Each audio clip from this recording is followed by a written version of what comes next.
hello, hello, hello. Greetings and welcome in. Hello. And audio is busted again. Oh well, I'll figure it out. I'll figure it out. Hello, Krahazik. Hello, Bread. Welcome in, welcome in, welcome in. To everyone else, my name is Harrier Citadel, Avian Alien Sentinel of Fort Mystehaven, perpetrator of creative chaos and general maker of things. Welcome in. And yes, chat is working. Hello, Alex. Welcome, welcome, welcome. Good to see ya. Good to see ya. How are you guys doing? Hello, hello, hello. Happy April. No jokes from me today. I don't know if I have enough mischief in my bones to do April Fool's pranks. Maybe one day, but not this year. Besides, in my time zone it's already the 2nd, so we're here. I'm doing very well for obvious reasons. Well, for the benefit of those who are in the VOD squad or were not in Discord just a moment ago, I just delivered a commission for Bread doing a avatar for Bread's community as a whole, which is pretty cool. So that was just delivered and revealed in the last 10 minutes, so yay, fun times. Sushian, welcome in, welcome in, welcome in. Hello, hello. I'm doing good. Might be sleeping soon. Oh yeah, that makes sense, that makes sense. It's 3 AM in my time zone. I don't know when you are, but if you are also in approximately European time zones, then I hope you get some rest soon. Hi, hi. Welcome in, Sushian. Hope you're doing good. I didn't expect to actually have an announcement for today, but I'm excited. Yeah. Nah, I think that is one of those little things that when you don't expect to be able to do something on a fun day, and then you can, it's like, I'm actually a bit excited on your behalf, because that's kind of really cool. So, yes. Excitement's all around. Excitement's all around. I've got other excitements too, because other things that I've been working on the sly, that I haven't actually been able to talk about, are coming closer and closer to release date. So, when I can finally talk about that thing, and I will share it to death. I will share it to death. You will see exactly how hyped I am, because it's so hype-worthy.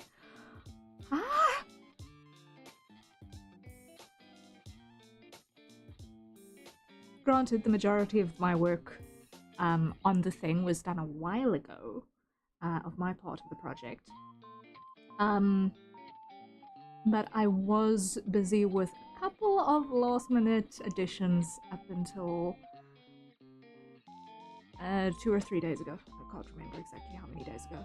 Counting sleeps does not work for me. So yeah, fun times. Yes, yes, yes, yes.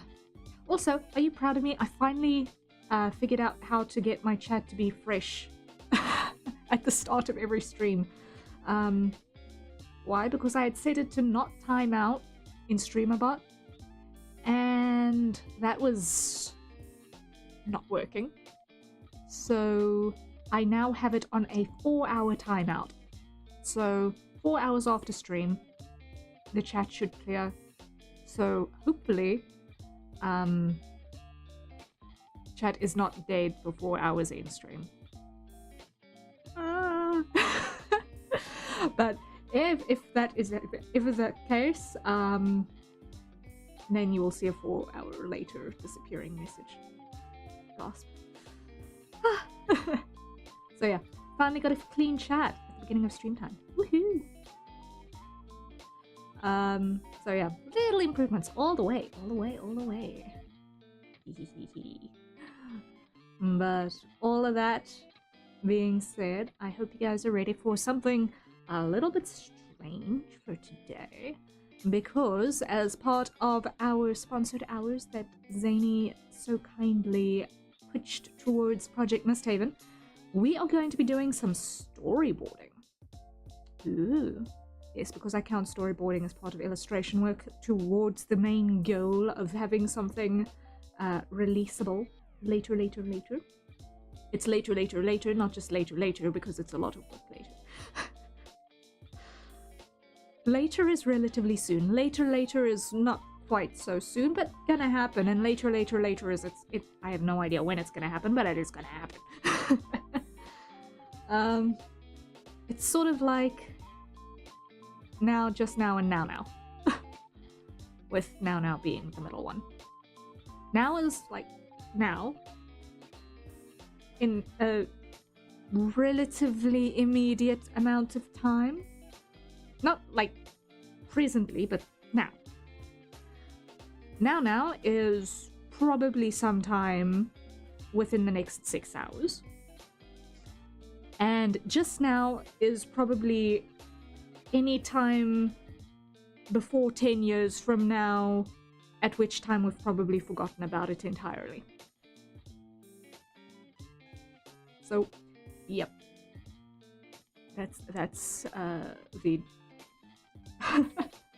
that is the translation for if you ever find yourself in a conversation with a South African and they start talking about now and just now.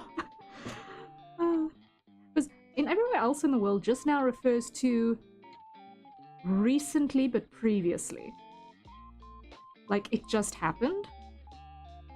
But when South Africans are saying it just now, it means, bruh, this could be any time in the future. So it's kind of funny. Yeah, fun times. But it's actually effective communication in a weird way. So, hey, it makes sense. Well, I'm glad. All right. I think let us head over to our main screen, and I see that I'm in weird places. Wait. You. Go over there. Thank you. All right, so here we are. So what I can do with these, our notes for our little motivators, is we can actually check 2 of these off because Braid's reference sheet and Teo's portrait have been delivered. Mwahaha. So, those can go away. Let me just go like that. Delete. So,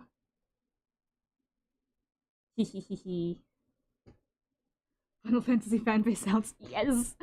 I am very, very grateful that I was able to deliver both of those in the last 24 hours, honestly. It's nice to see a full queue, but it's also nice to see the queue emptying, if that makes sense.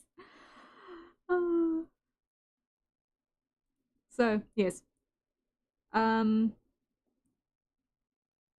Tomorrow is gonna be a weird day because I'm gonna spend a lot of it sleeping to catch up from after the stream.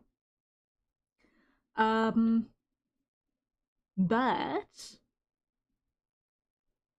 I believe the majority of Friday I will actually have to work on those 2 figgies. So there's that little detail. Yay. Probably. We'll see exactly how the weekend pans out. But yes.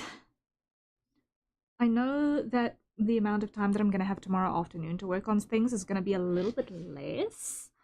Because I'm going to be somewhere in the evening just before stream. I feel like I'm feeling open today. I'm just going to say it. I'm going to go to the Tenebrae service at my local church. Which is a pre-Easter thing for anyone who is not familiar. It's kind of a somber day going into Easter. But Easter is kind of the focal point of Christianity. Actually, like everything else is kind of just supporting things, but Easter is like the main deal. So we kind of want to not be too blasé about it. Nice. Hope it's a good service. Thank you. It ought to be. I mean, for context, Tenebrae is a remembrance of the day before the crucifixion. So, basically, it's the day that Jesus got betrayed. It's not a it's not a light-hearted day.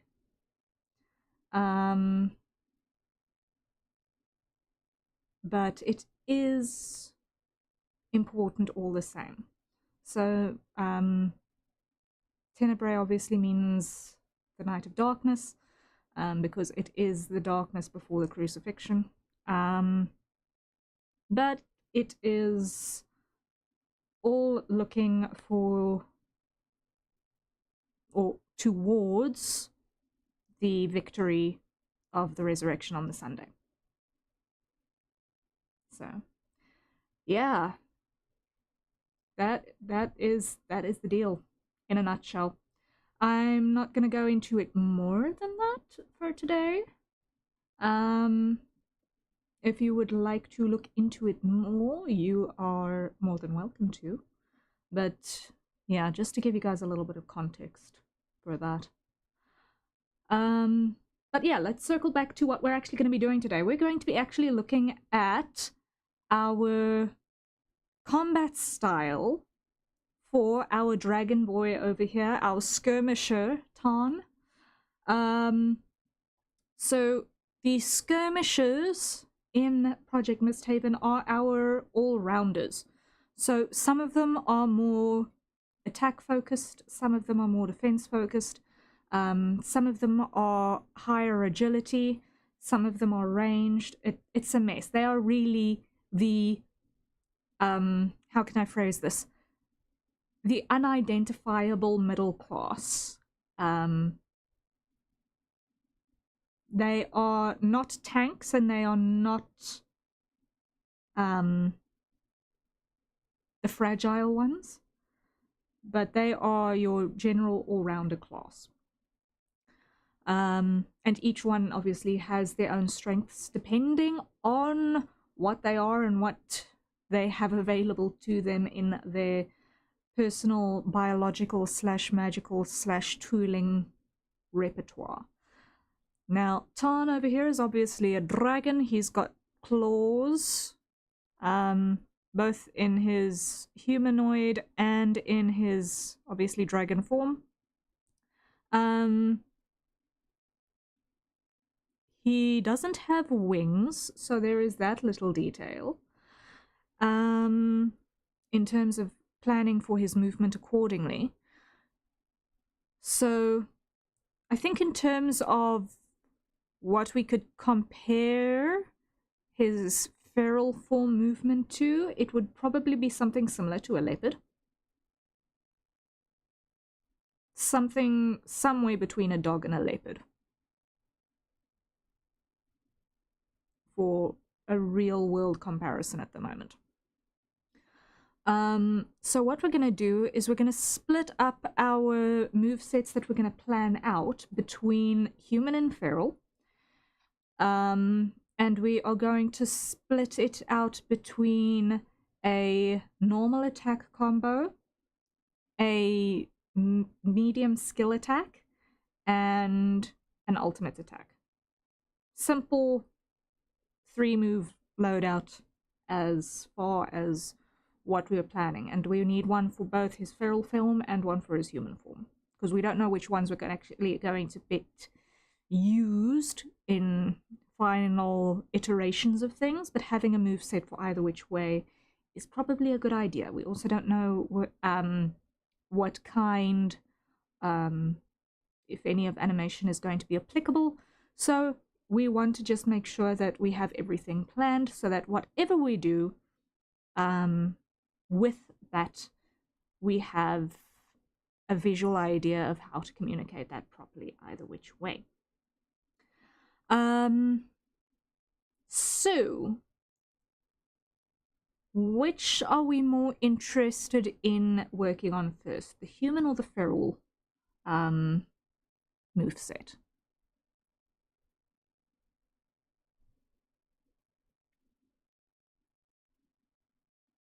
I've got 8 panels on the frame over here. Let me just quickly hit the save button on this.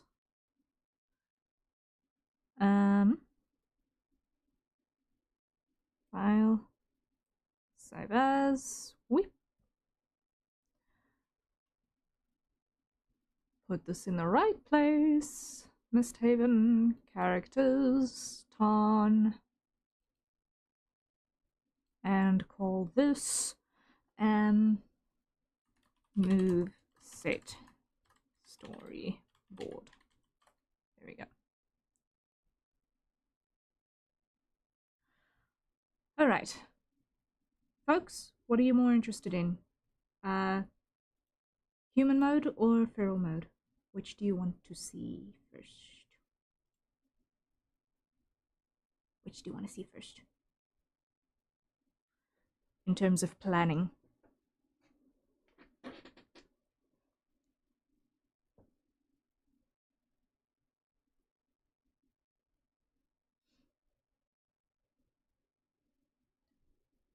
Let me just duplicate these. Let's go. 1, 2. That's gonna be feral. Normal. Feral. Skill.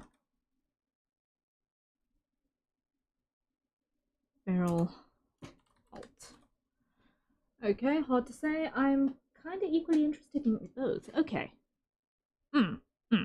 Okay.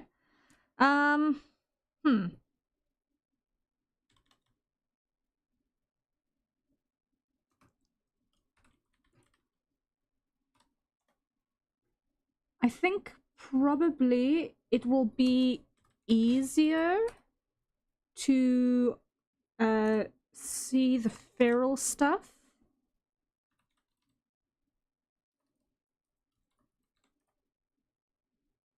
So let's start there, I think. Let's start with the ferals. So I'm just going to zoom in a bit so that we can see a little bit more of our thumbnails.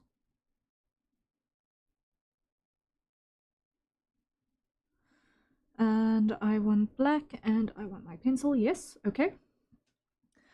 So what I'm thinking is doing a standard 5-strike combo for potential chaining for normal attacks. So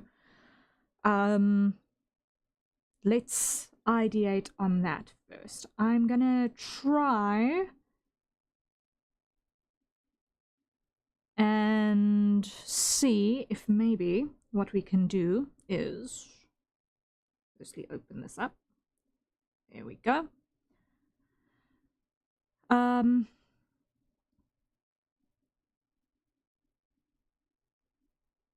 Let's go with one more thing needs to happen before I can do that. I need to just give myself a boundary here so that we can see the splits for how to read this. So we're going to go down one column, then down the next column. All right.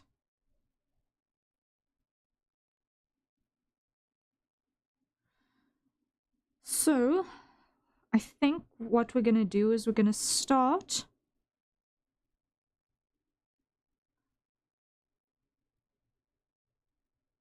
with a crouch, and I'm going to do the basic moveset first view sort of side on like this.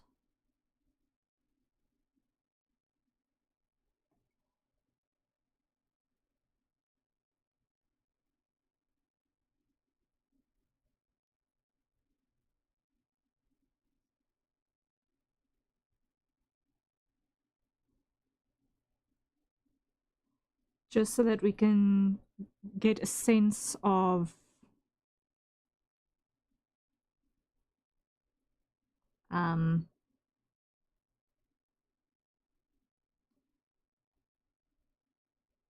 posture shifts. But what I am going to do, the side that's facing us is the port side, so I'm going to grab a green for the back side, which is the starboard side, or over there, so that if one limb is forward or backward, we can see it accordingly. So we're going to start with a crouch.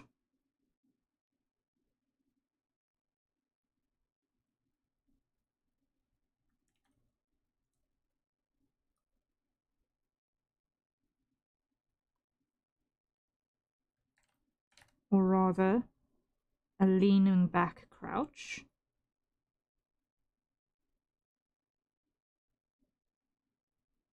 Like that.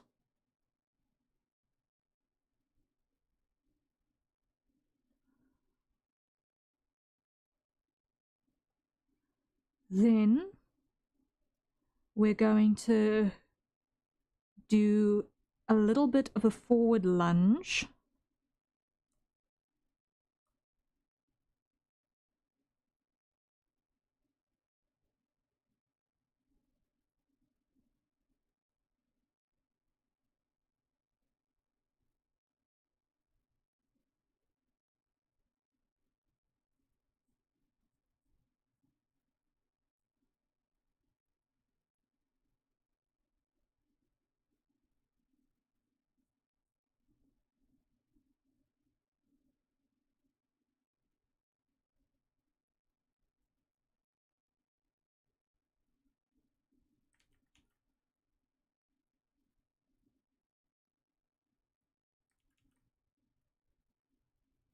And I want the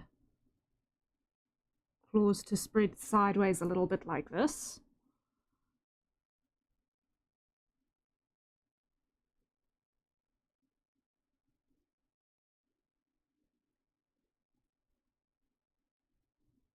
I know he's got 4.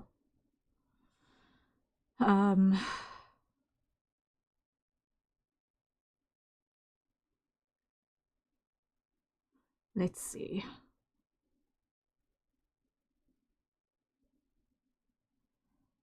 So we're going to start with a crouch, a lunging bite. Then we're going to move into a swipe, I think.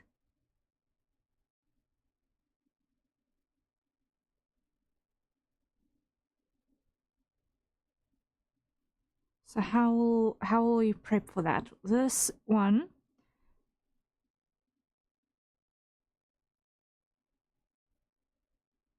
is going to hang back a bit.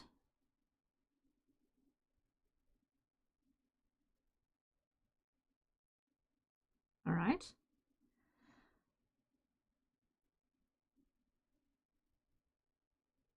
Then we're going to have our target, which is going to get bit, whatever the target may be.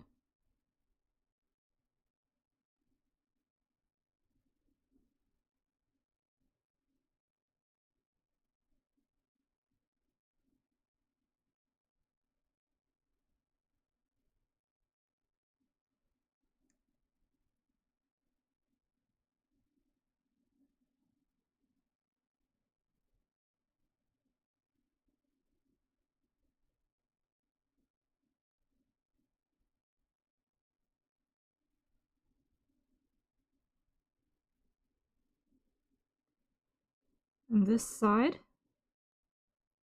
is going to come up.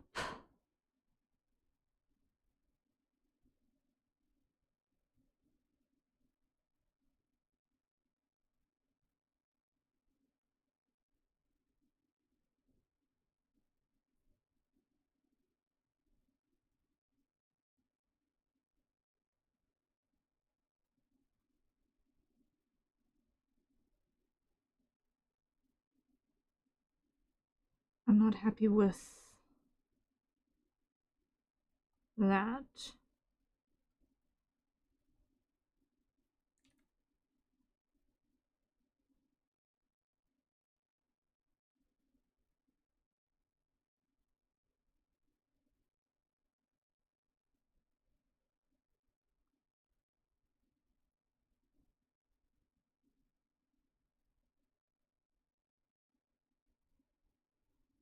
So that's probably post-landing.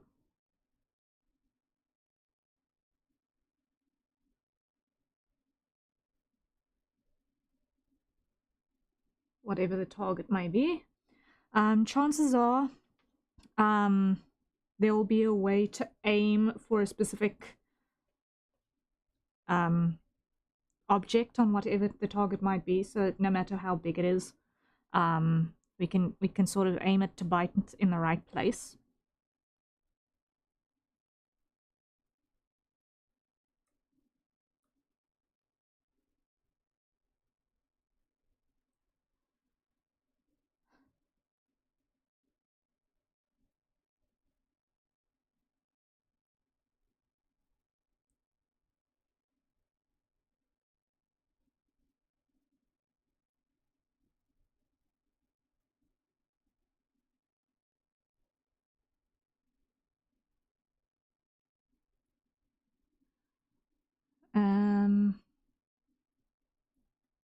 So that is one impact or one strike.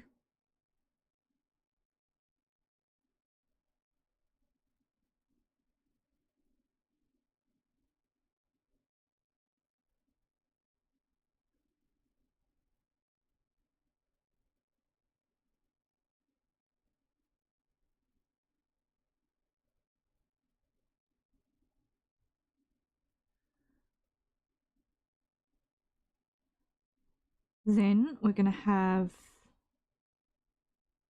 the head rip up.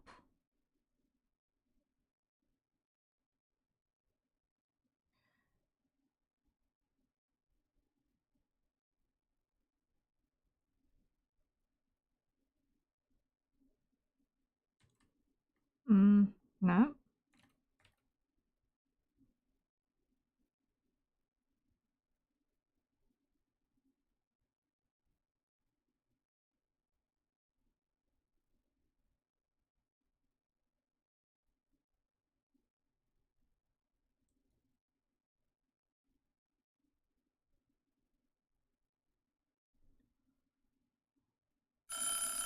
And that is a hydrate timer. So everyone, acquire your nearest safe for consumption beverages.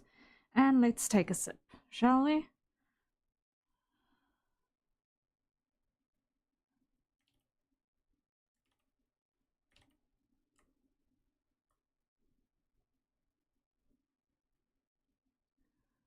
And that's going to be impact 2.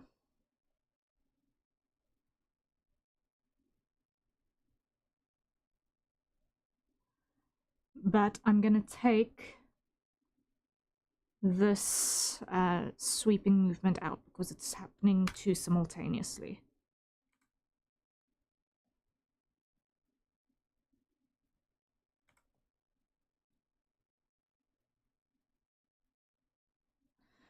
All right, coffee.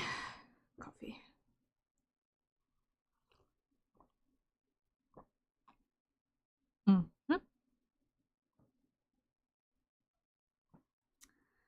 Gorgeous, delicious, necessary coffee.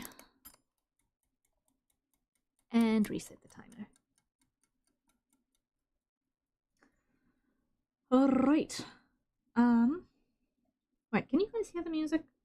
I don't know if you can hear the music. I don't think you can. Why is my audio a mess? Yeesh. Why did no one tell me that there wasn't background music on this scene? Yeah.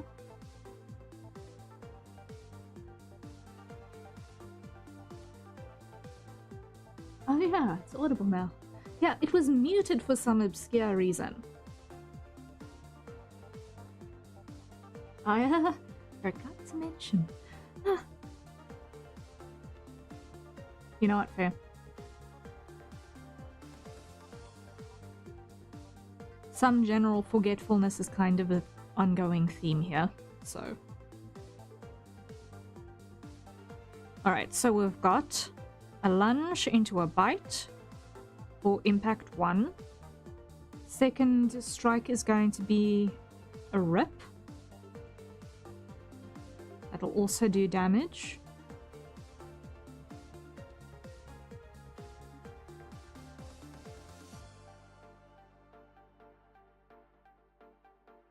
Then what I'd like to do... There's been a lot on this doughy brain recently. You know what? Valid and fair. Honestly.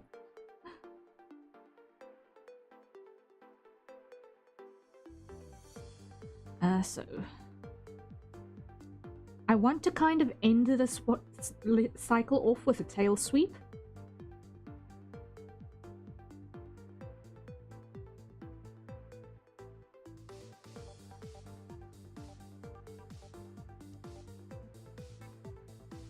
So what I'm feeling is that this combo depends on a grapple.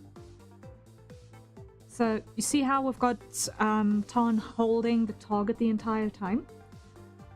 Which makes sense when you are a hunting predator. You don't necessarily want to let go of the prey that would otherwise dash off, never to be seen again. So the entire idea of holding fast and then all of the subsequent impacts being damage-inducing movements thereafter makes sense to me.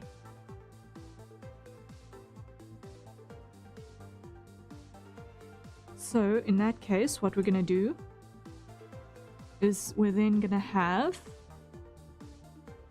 our target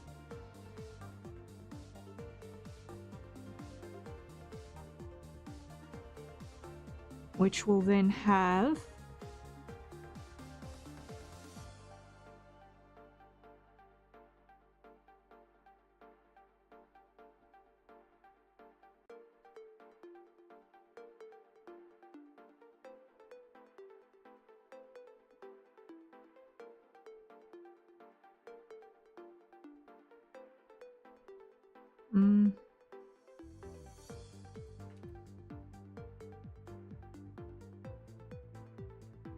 Toaster! Hello, hello! Welcome in! Sentinel, I call upon your knowledge. Oh dear. What knowledge do you require?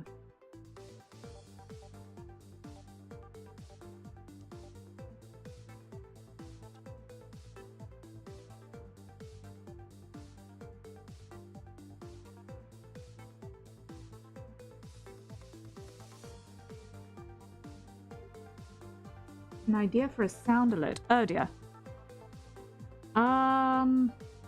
Oh dear. That is indeed an interesting question.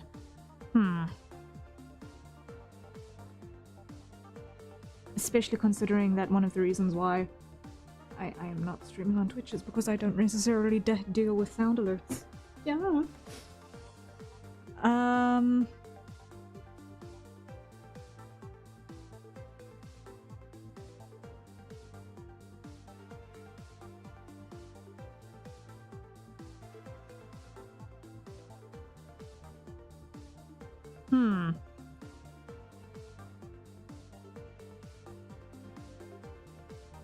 Like, what kind of occasion would the sound alert be for?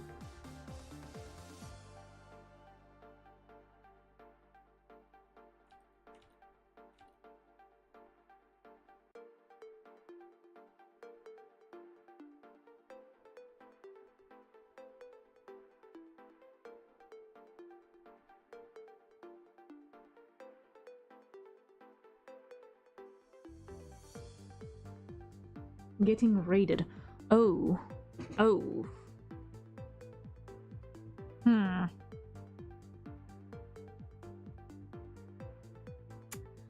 Whatever it is, it needs to be thematically appropriate for you. Because a sound alert that will trigger with a raid is gonna be something that'll also tell the raiders something about you.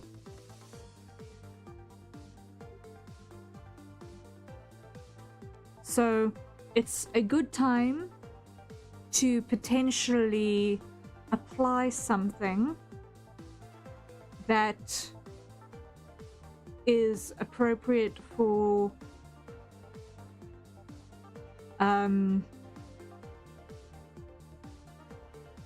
giving a bit more context to your character and your setting.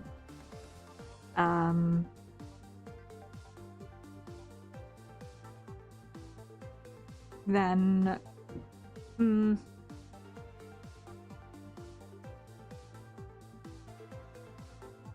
yeah, because I feel like facecam streamers can get away with just having funny ha-ha sounds for raids.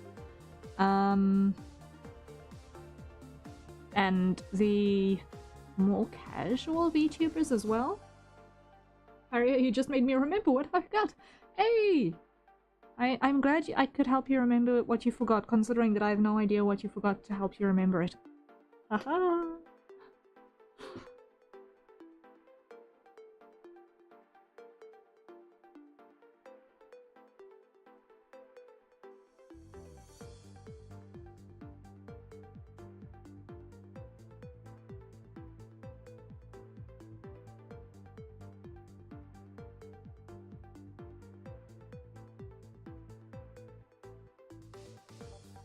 You said something that tells the raiders what kind of Chris I am? Uh-huh, yeah. If that is helpful.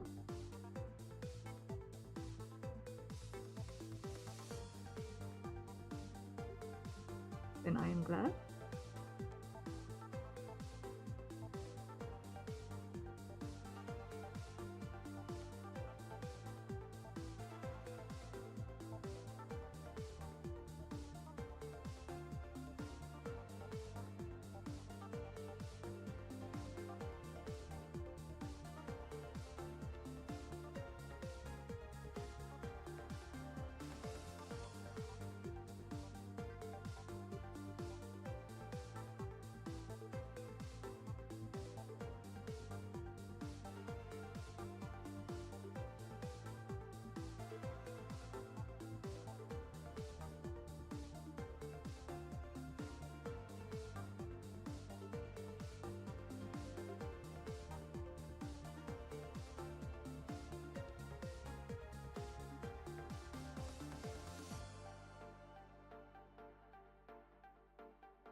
Okay, we're almost through this feral normal attack combo.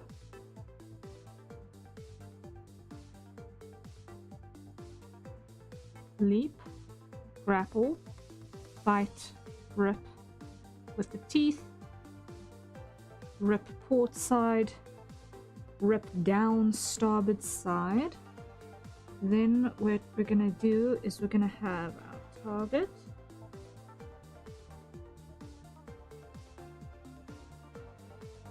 And then we're gonna have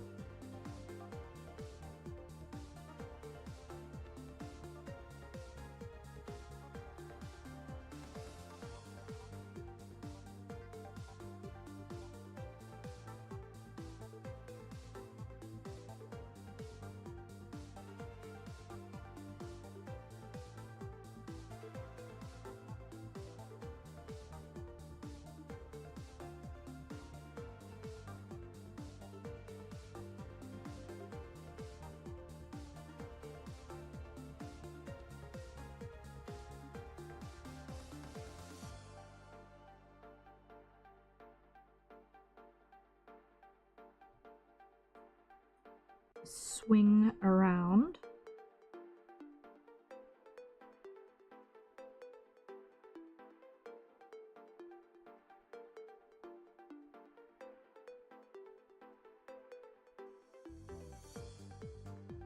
And then our final impact in this cycle. Is this an attack sequence? Yes, Zany, it is indeed an attack sequence.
Okay, there we go.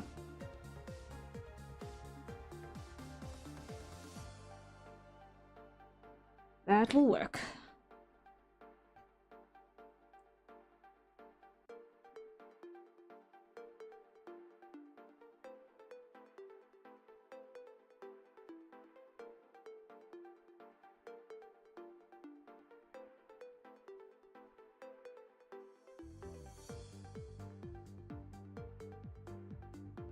I think that'll work for a basic attack run.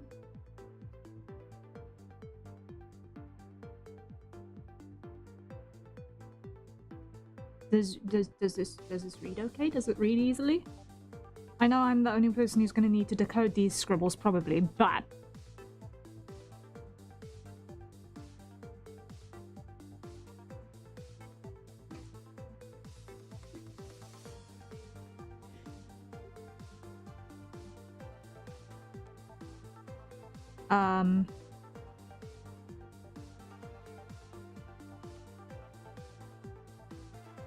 does it look like it could be a plausible animal movement?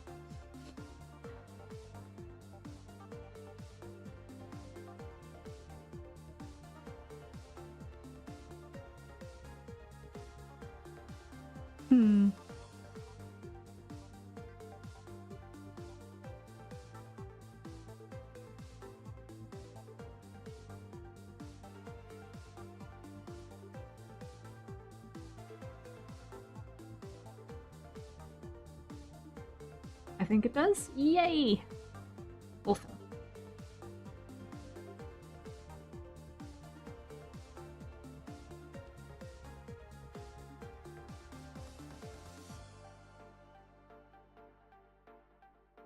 Now, what I haven't really applied thought to yet is, and that's what we should probably look at now, is how Ton's skills are going to look. Because he is a fire type, but he did live in a forest before, and he was very, very, very sparse in his use of fire, because he is a fire type dragon. So despite the type that he is, I feel like he would have been incredibly cautious and conscious of not setting his entire home forest on fire every time he went hunting. So I'm pretty sure that his basic skill would also have a bit of control in that sense, so that it doesn't necessarily set the surroundings on fire as well, whereas his ultimate will be more of an AoE. I feel like that would be appropriate.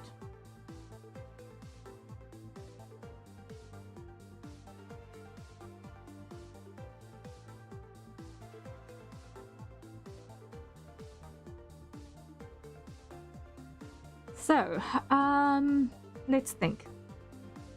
How would we apply this to a hunter for some sort of accuracy? Less fire, more physical? Yeah. Like, the normal attack is going to be the primary physical thing. I'd like to start incorporating the fire now with the skill, but I do think that it's also going to be a fire and physical combo as well.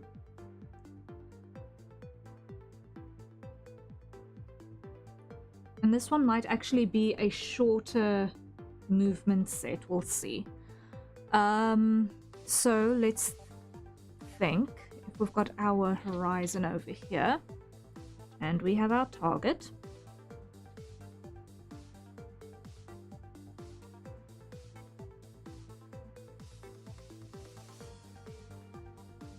Let's aim for something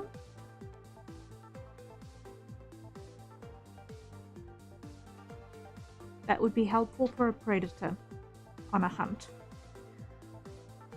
So, what would be helpful for a predator on a hunt?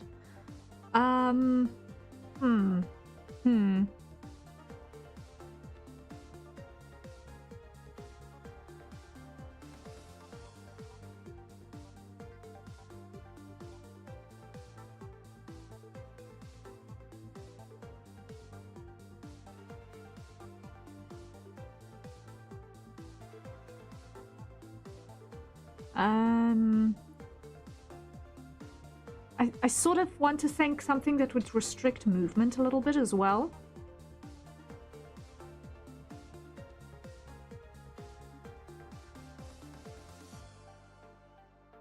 Perhaps we can duplicate the starting with a lunge and going into a grapple, but perhaps with a different sort of breakdown going into that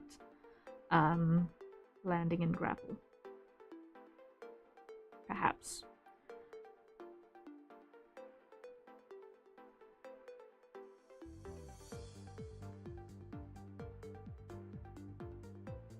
Perhaps.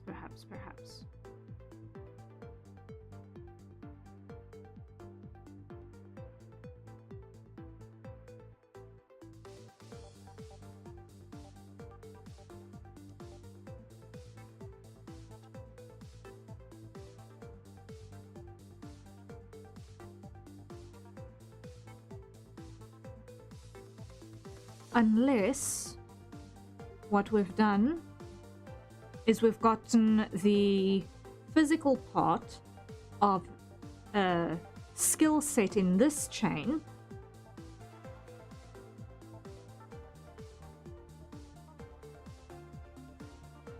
to which one could apply the flame damage as something that could kind of shroud manifest on the limbs. Not necessarily a breath attack.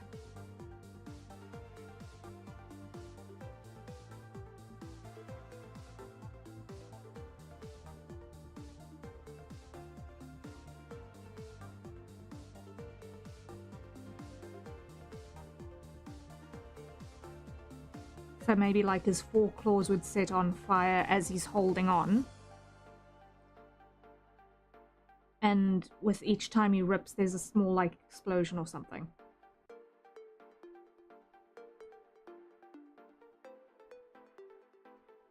And another small explosion off of the impact coming off of his tail. Maybe. Maybe that will work better. And then we can come up with a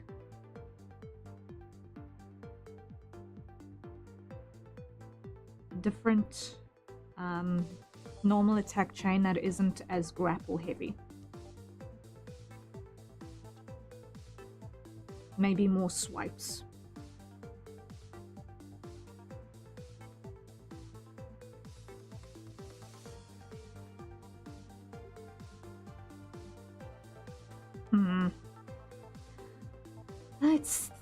Let's see. Let's try that. Let's try that. So something a little bit more swipe heavy.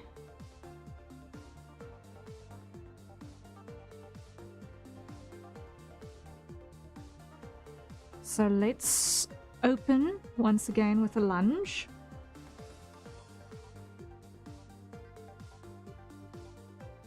Into a bite.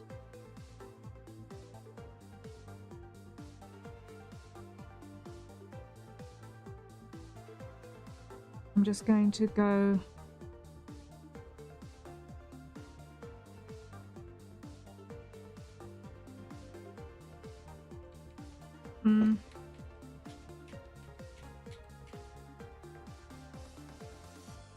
I'm going to skip the lunging key here.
Something like that.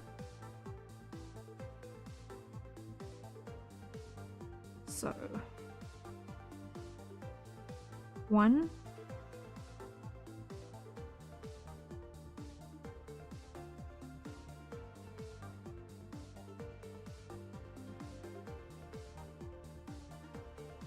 2. Okay.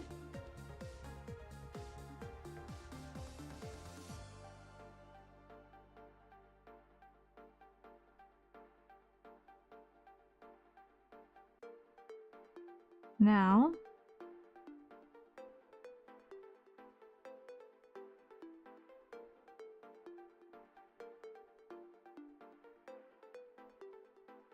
let's add another sweep.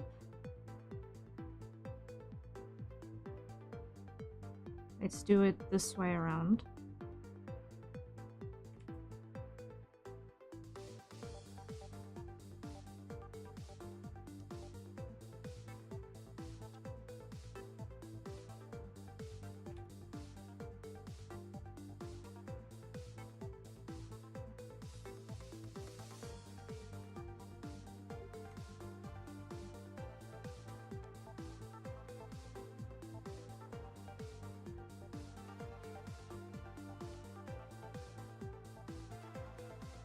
I'm skipping a couple of keyframes here.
Okay.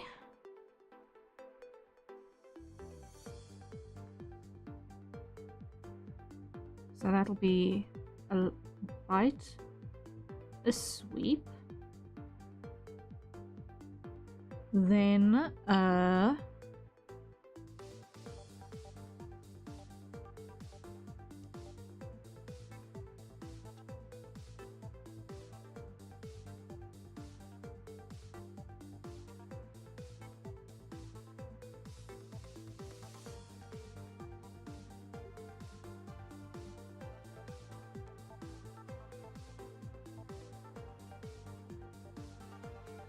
let's do a claw slash.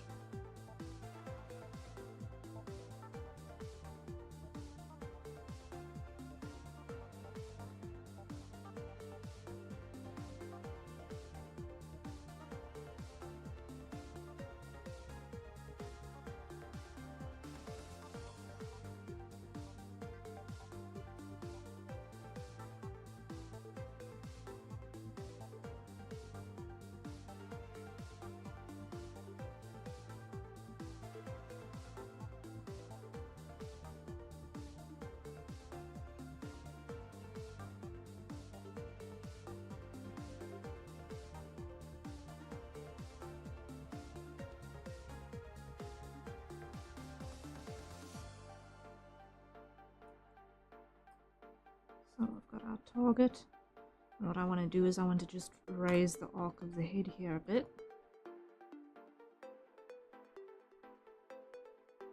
Open the mouth in preparation for another bite.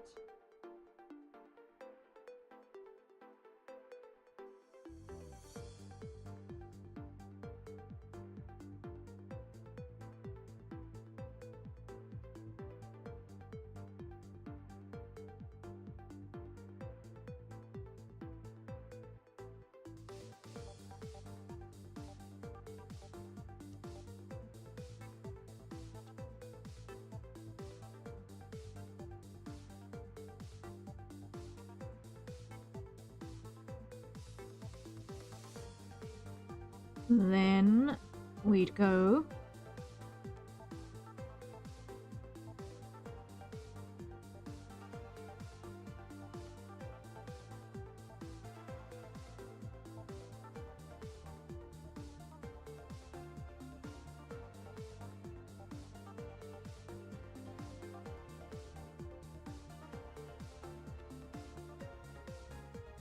impact over here.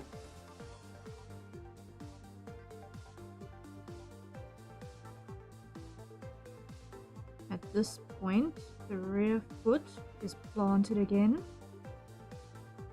The other one is up.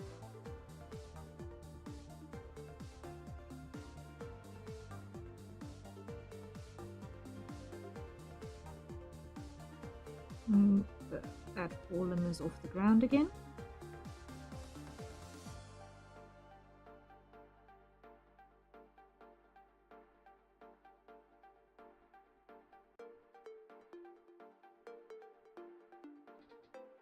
Okay. That'll work for that.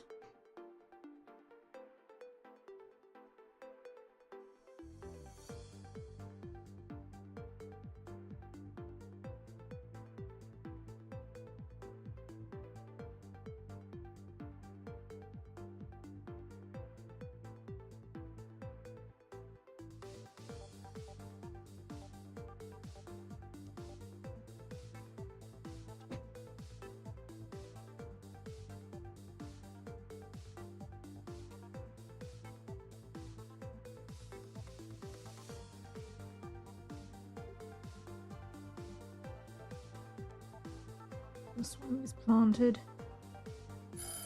And that is another hydrate reminder. So everyone, acquire your nearest safe for consumption beverages. And let's take a sip.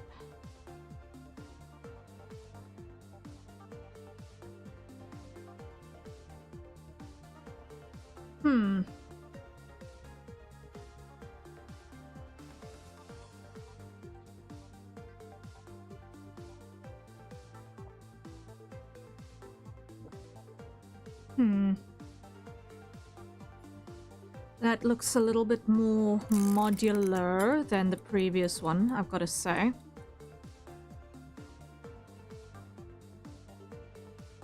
So far, it looks like it'll be easier to break a chain if need be on the inputs.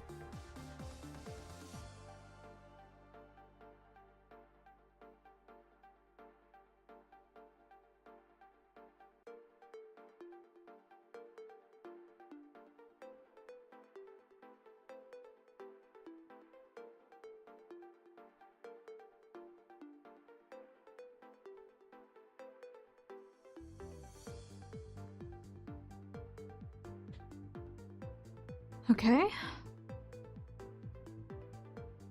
So that's a 3-strike pattern. Now we need a 4th and a 5th strike.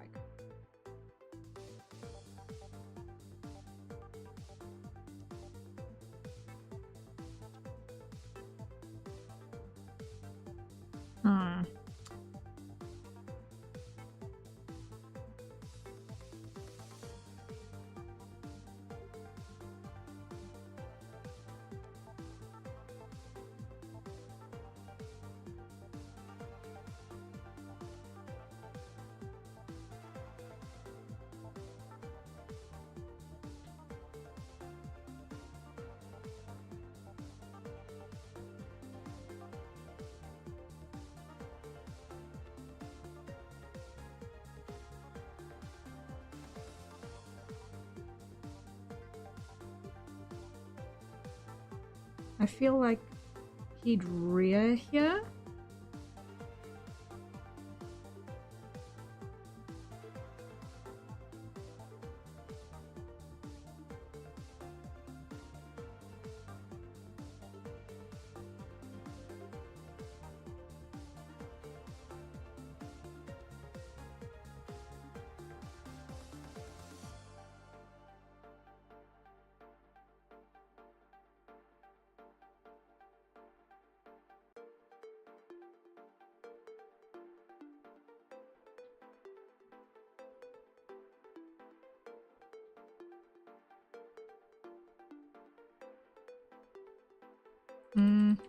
Something like that, maybe.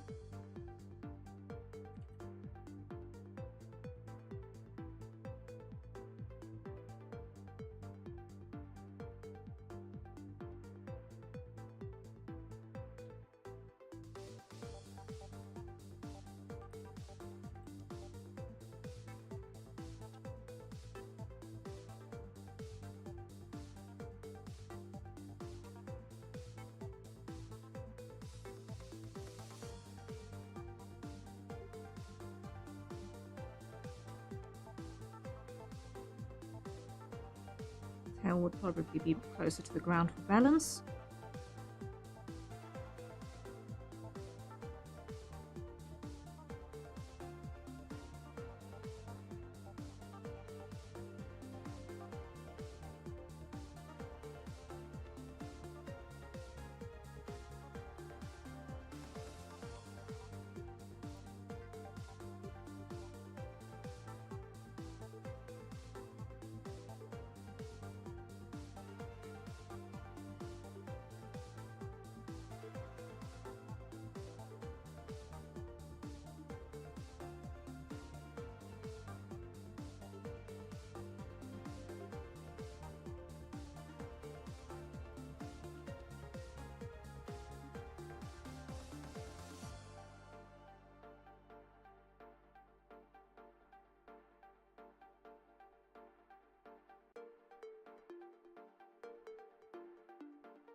A little bounce, just so that it looks a bit more dynamic. I know it's good-sized drake mauling something, but practically, because it's Tarn, I'm thinking... cat. Yeah. Yeah, he has got a little bit of cat energy. Okay, he's not got a little bit of cat energy. He's got a lot of cat energy. Yeah.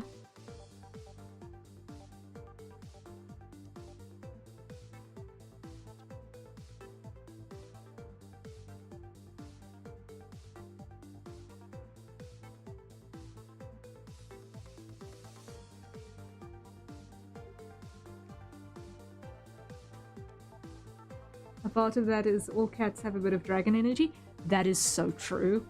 That is so, so true.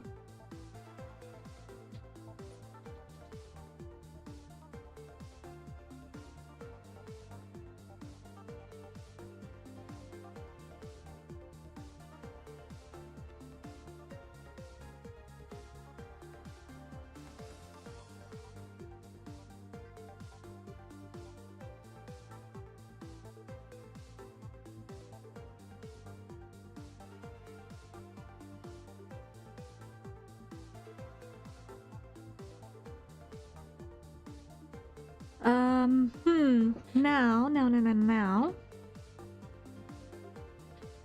The finisher of this one. The finisher of this cycle.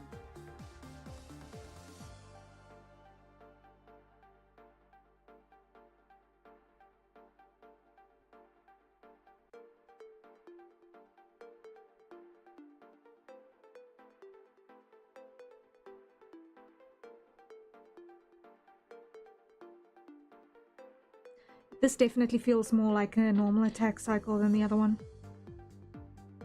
I'm feeling this is gonna be normal attack.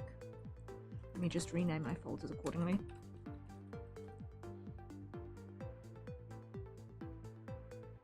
And I'm gonna apply fire to the other one like I thought of earlier.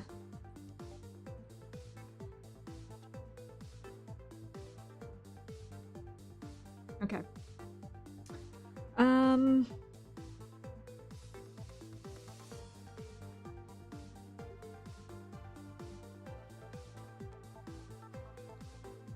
I feel like this one wants to end also on a bit of a flourish.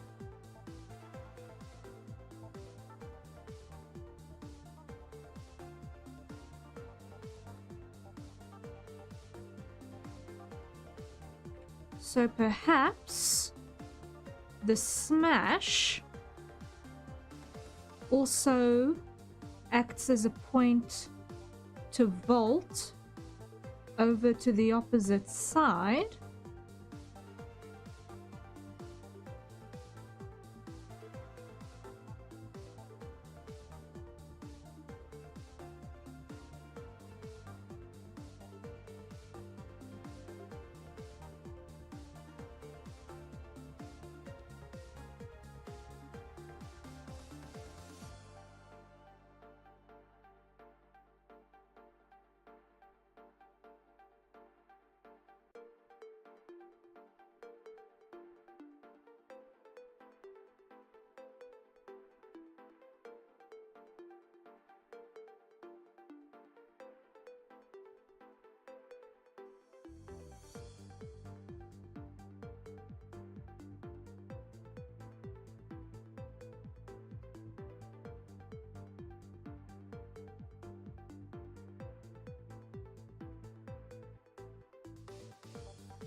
Maybe. And then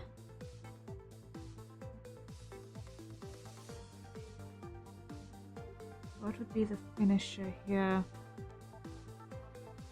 That would also reset for another movement now that we've gotten to the opposite side.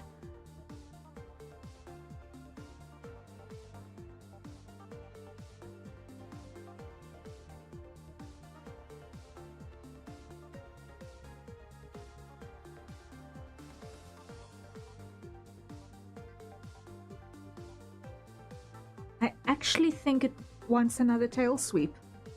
Like, I feel like that cat-like batting around, almost a playing with your food sort of energy feels appropriate.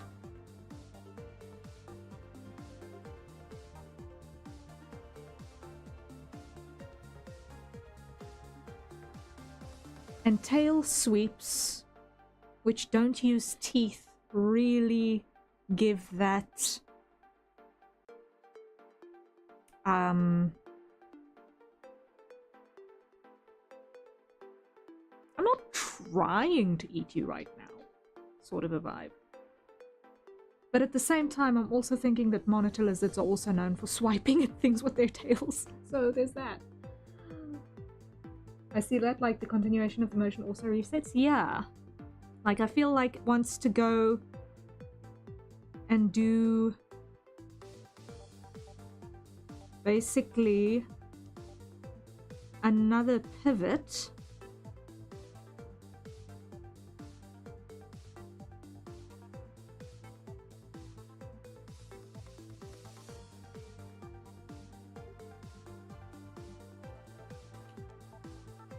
Around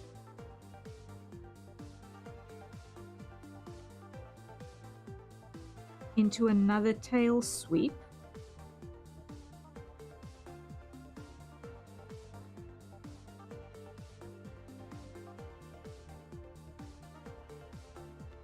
So let me continue that.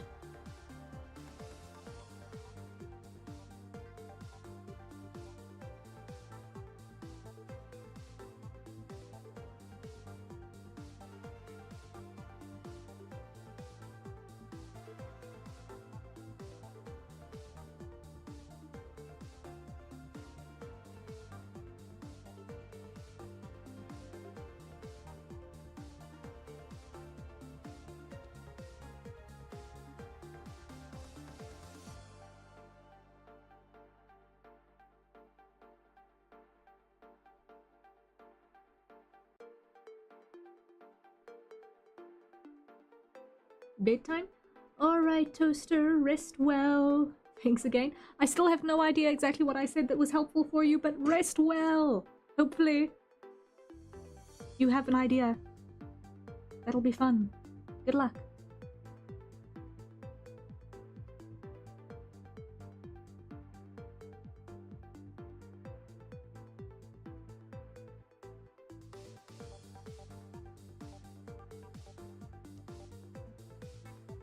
And I'm going to close that one. Try this again. And another pushback.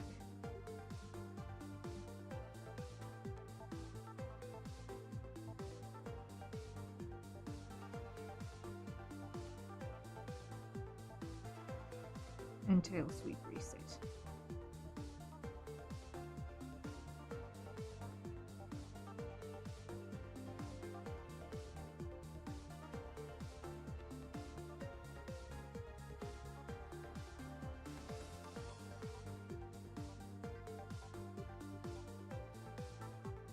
The return is upon us. Yay!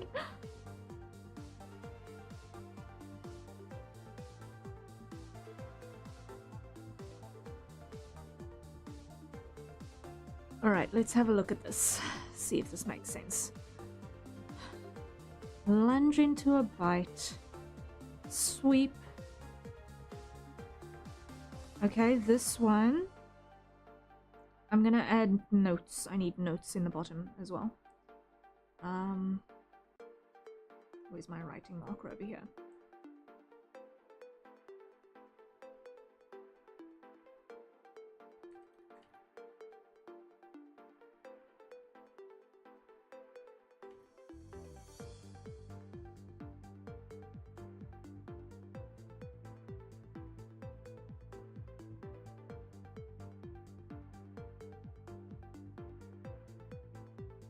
Color coding is my best friend.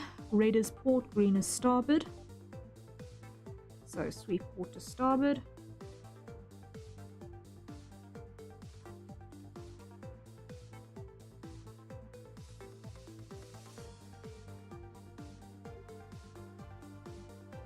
Slash port.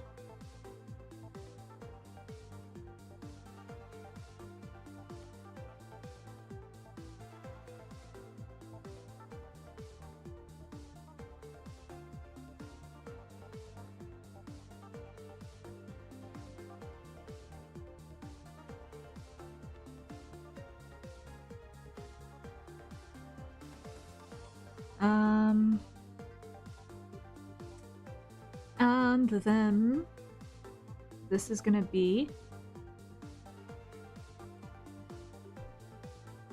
overhead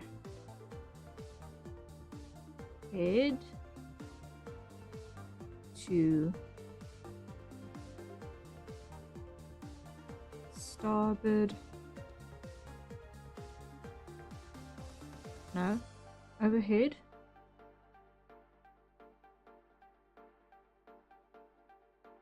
to counterclockwise. That's going to be easier.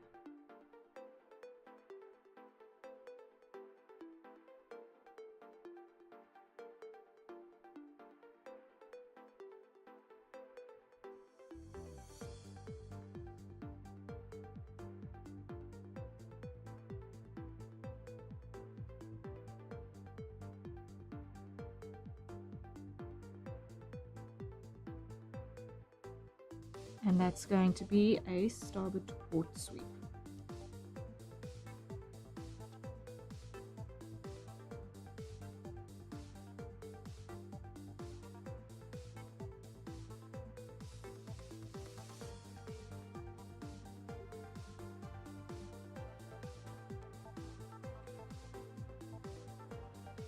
Okay, that works better. I feel like that's a much better normal cycle. It feels much more modular. So now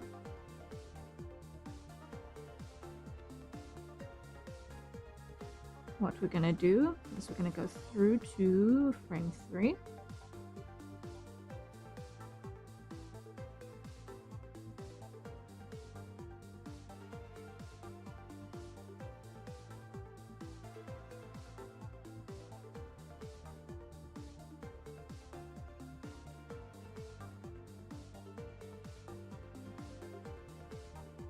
And I'm actually going to apply flames to key locations from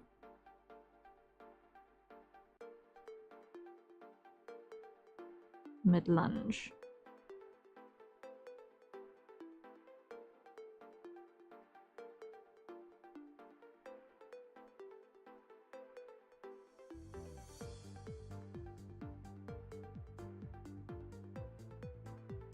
So here we add notes.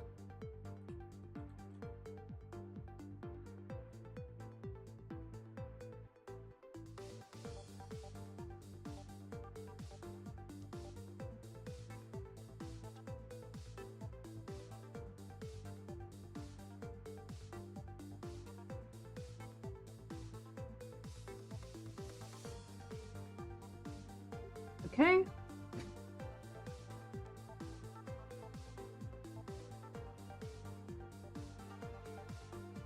And I want to be on number 4 here.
Okay, I'm happy with that.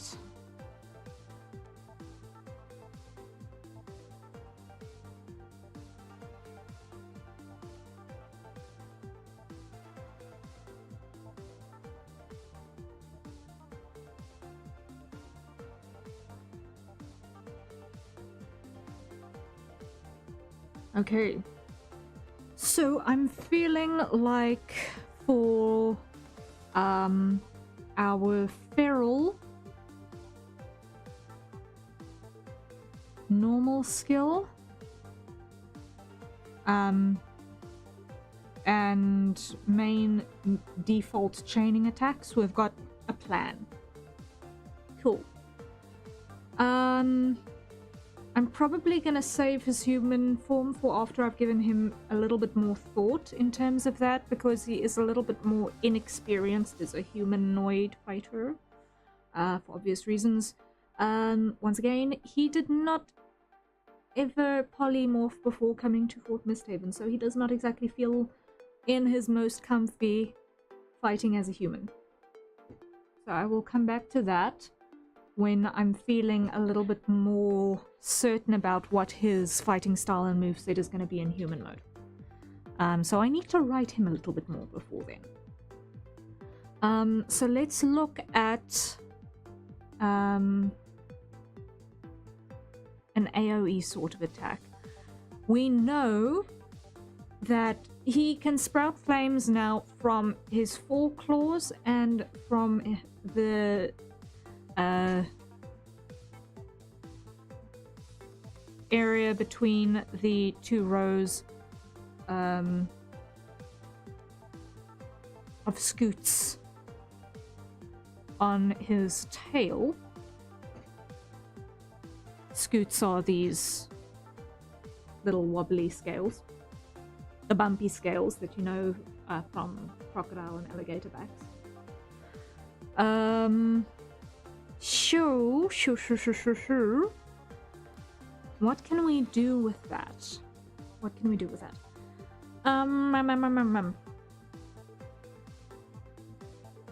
What can we do with that?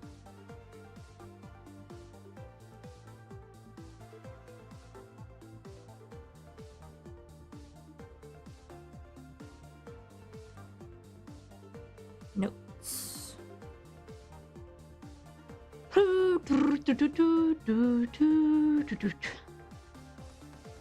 What can I do with this? What can we do with this?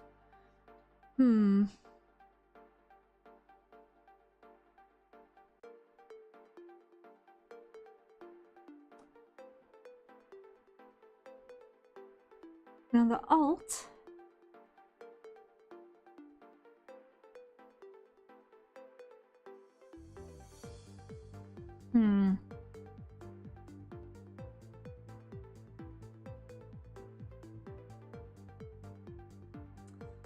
Hold us per sec. What was that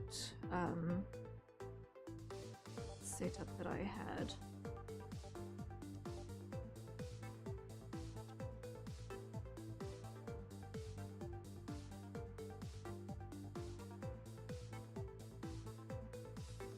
Ah, they're never in the same team because they're both skirmishers. Okay, never mind that then.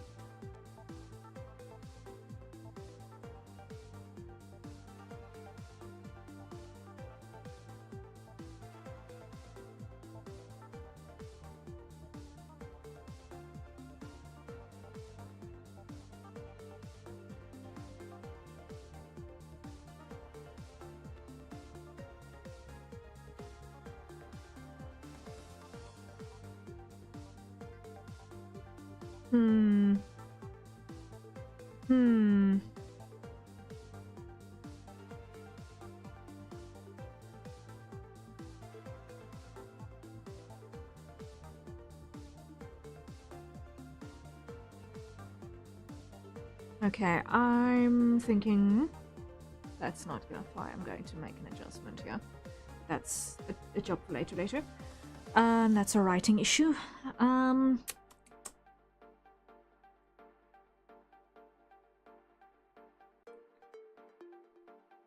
Let's see.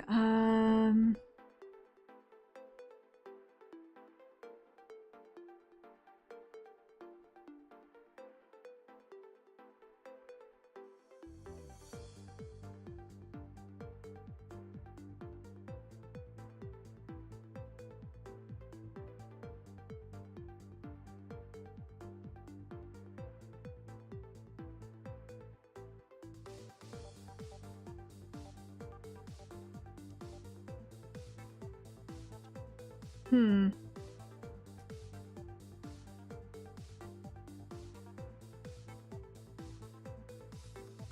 are we gonna handle this ultimate? I wonder.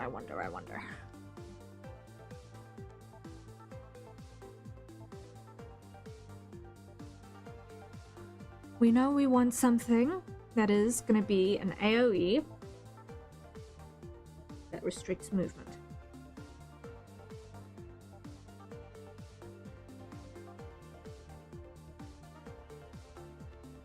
So we essentially want to set up a fire barrier that traps a target within it for a set duration.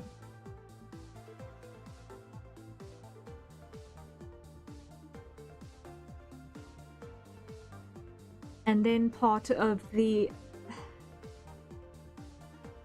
strategy for dealing with that would then be to try and force the target into the barrier to inflict burning damage. So basically what we'd be doing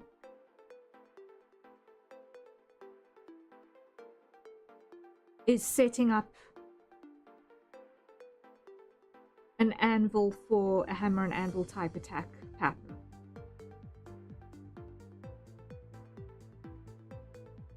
To sort of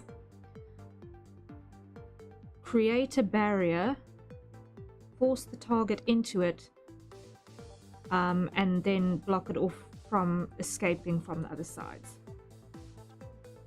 So like a wall slam, but with a wall fire, something like that. And then for the duration of this barrier's existence, it's dealing fire damage every time that the target makes contact with that. I think that would be a good mechanic, if it can be achieved.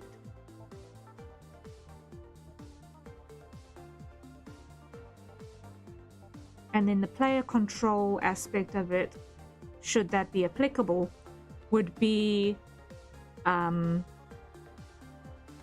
to keep applying mechanical pressure and pushbacks to the target to get them to keep on bumping up against this firewall.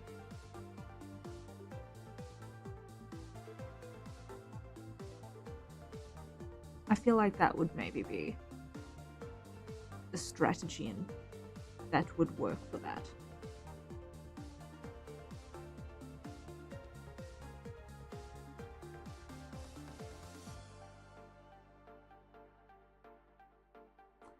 Perhaps with a buff zone surrounding that.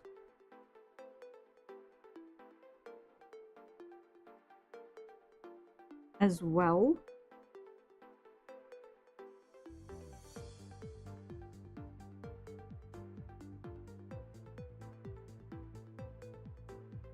Which perhaps maybe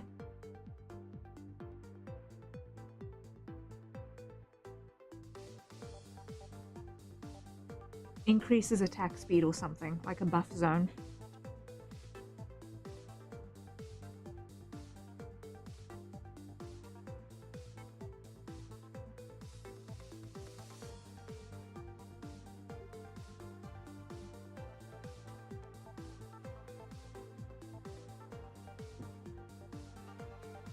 Driving is finished, now for chill time! Yay! Chill time!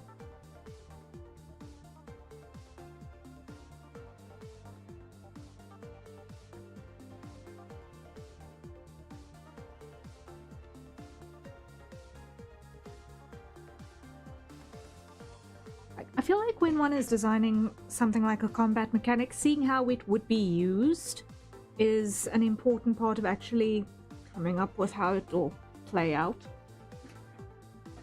So having the strategy for how the attack pattern is designed to work at the end of the day seems like it would be an important part of madness. Ria, how do you schedule streams days in advance? Oh my, thank you for that little hydrate timer. Yeah. Like, how are you so sure you'll be able to commit to that time? Hello, Calix. Welcome, welcome, welcome. For the most part, this is my day job. This is my fundamental day job. So it is actually, as far as my schedule is concerned, 80% of the time, primary priority. With the minor exception of when I need to assist household stuff during odd times, like what happened during March. Aren't commissions what pays the bills? Yes, but the streaming is what tells people that, hey, I exist, to buy commissions in a way.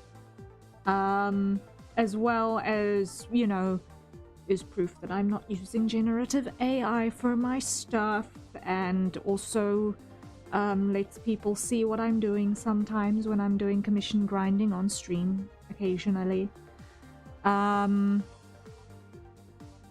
Like, I'd like to ideally get to the point where streams advertising and scrutiny. Yes, exactly. Security, not scrutiny. Blech. I can't read, apparently. I need my screen text size to be like 3 times as big. But anyway, yeah.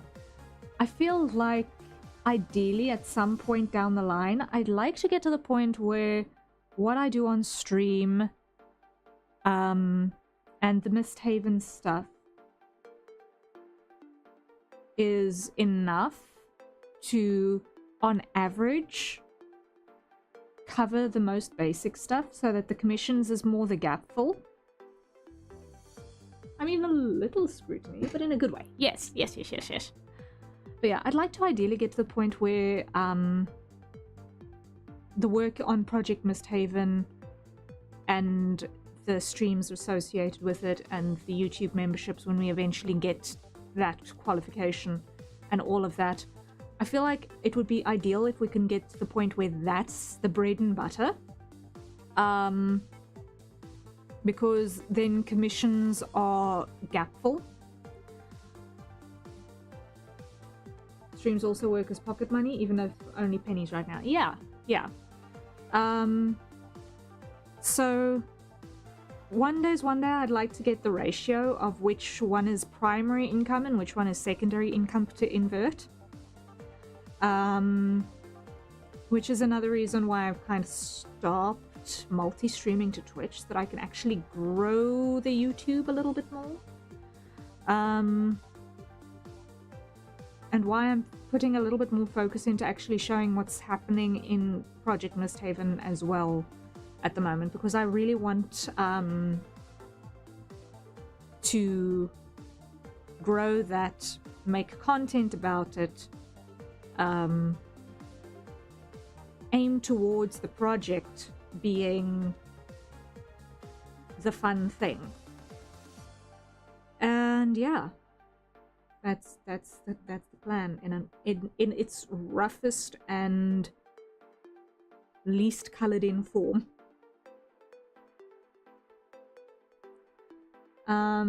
So yeah, considering that this is my day job most of the time, I'm pretty sure what's happening. If chaos is going to ensue, I usually know about it at least a week before the fact, so that I can plan the following week's schedule accordingly. So, like during March, where I had those weeks that were completely mad, and had weirdness on the schedules accordingly, it's because I knew it was coming. So, yeah. My people know that this is a really big important chunk of my existence. So, when it comes to scheduling, it takes a priority. So, yeah. Okay, I'm gonna write this down before I forget about it. So, idea. It would help if I was using the right pen.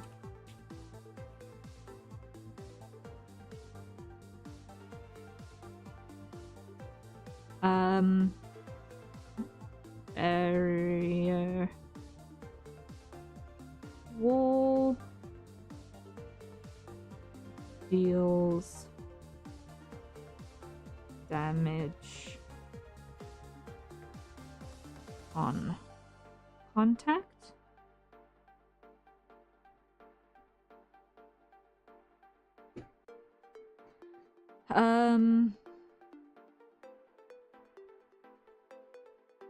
Force target into barrier as strat.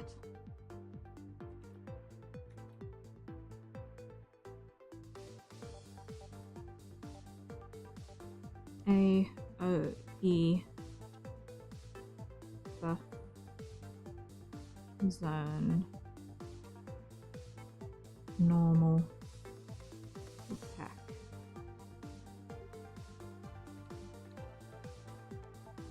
Speed up.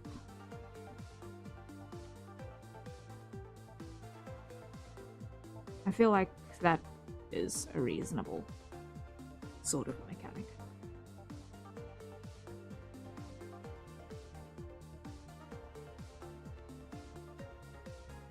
I feel like it anyway. I don't know if it would actually be applicable, but perhaps the ultimates are something that one can only design when one knows what the rest of the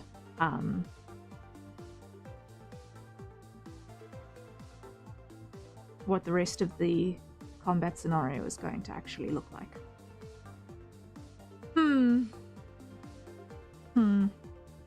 Okay.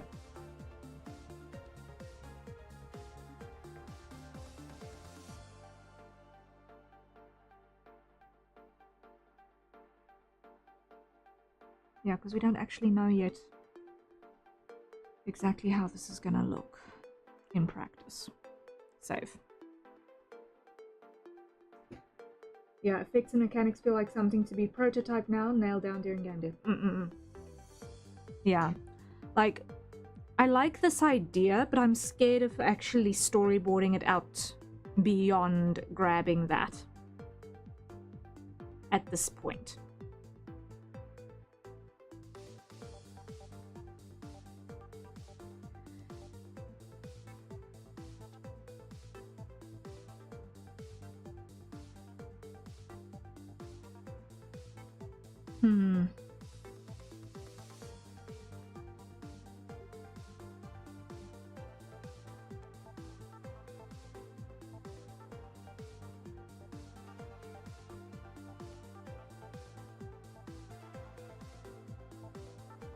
Yeah, it all depends on how we're actually going to end up implementing combat scenarios into the final product.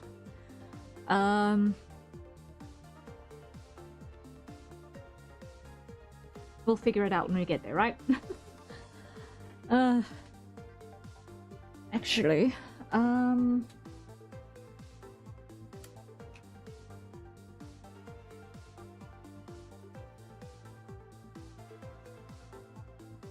yeah.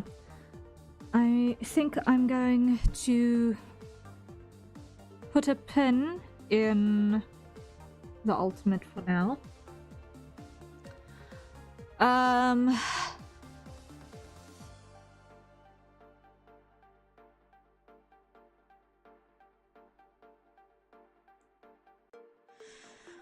Let me see, what have I got for my potential skirmisher loadouts here? I can't remember. Is he going to be...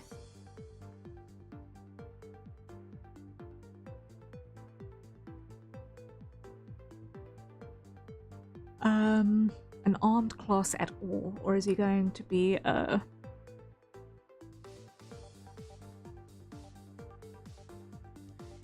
Where Where is it? Where is it? It's way, way, way, way, way down by the bottom.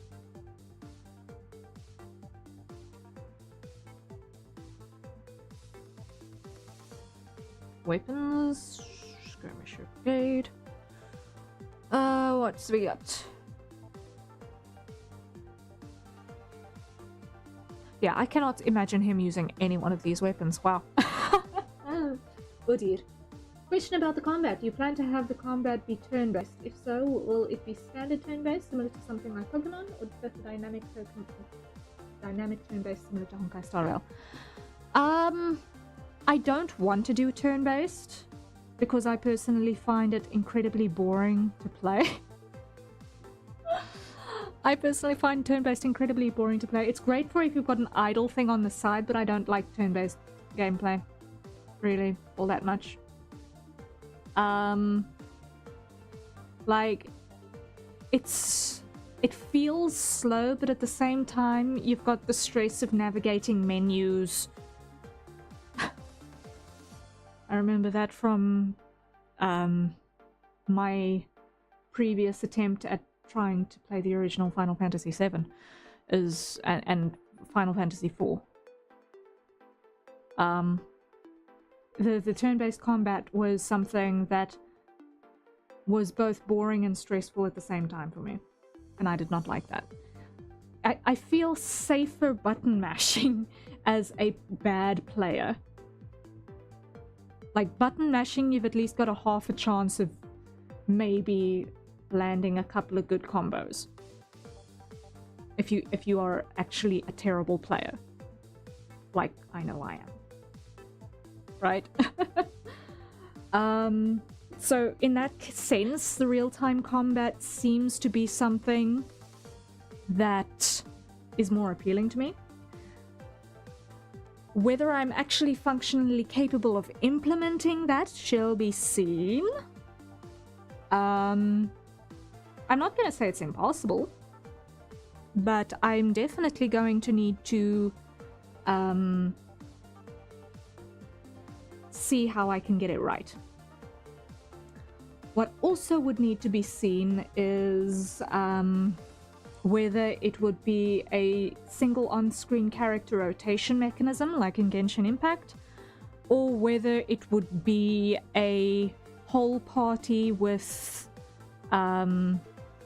attack logic, like when one is partying up with the combat AI in something like a Final Fantasy XIV dungeon where you've got the NPC players buffing up your team, or I believe they did something similar in Final Fantasy XV as well. Button matching is more approachable. Turn-based requires a lot more player knowledge, and old games were bad at giving players that info. Like Infield? I've not actually yet played Infield. I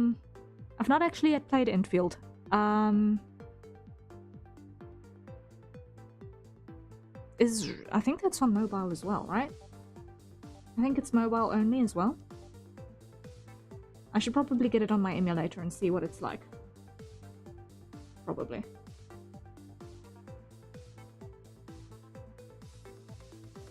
I don't know if it's something streamable.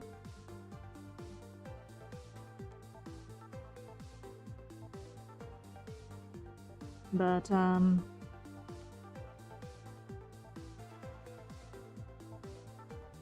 it's probably something worth investigating to see what the combat mechanics are like. Because I really liked how the combat mechanics in Wuthering Waves feel. But I don't know,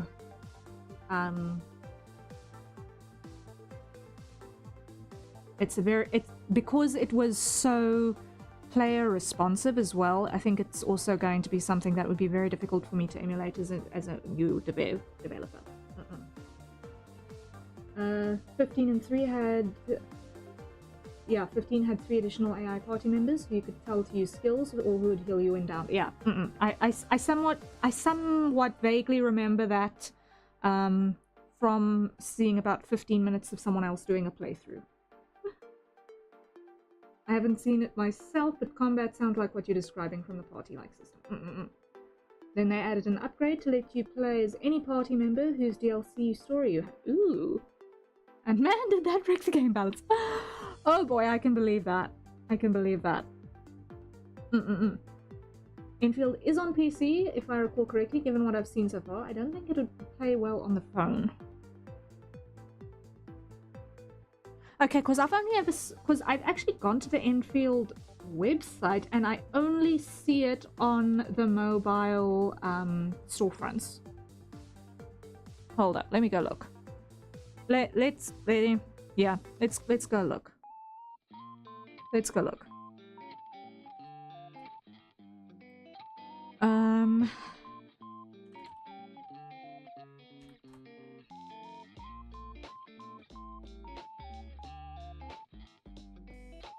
Yeah, whatever.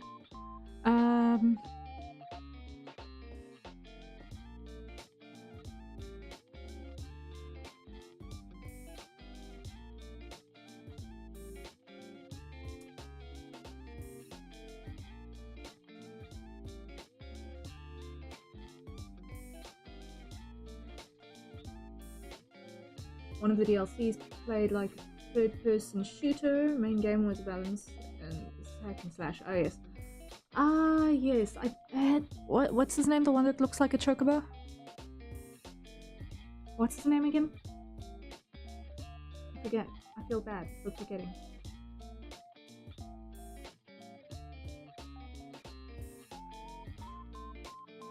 It's on both phone and system. It's on both phone systems, PC and PS5. Prompto, yes, that's the one.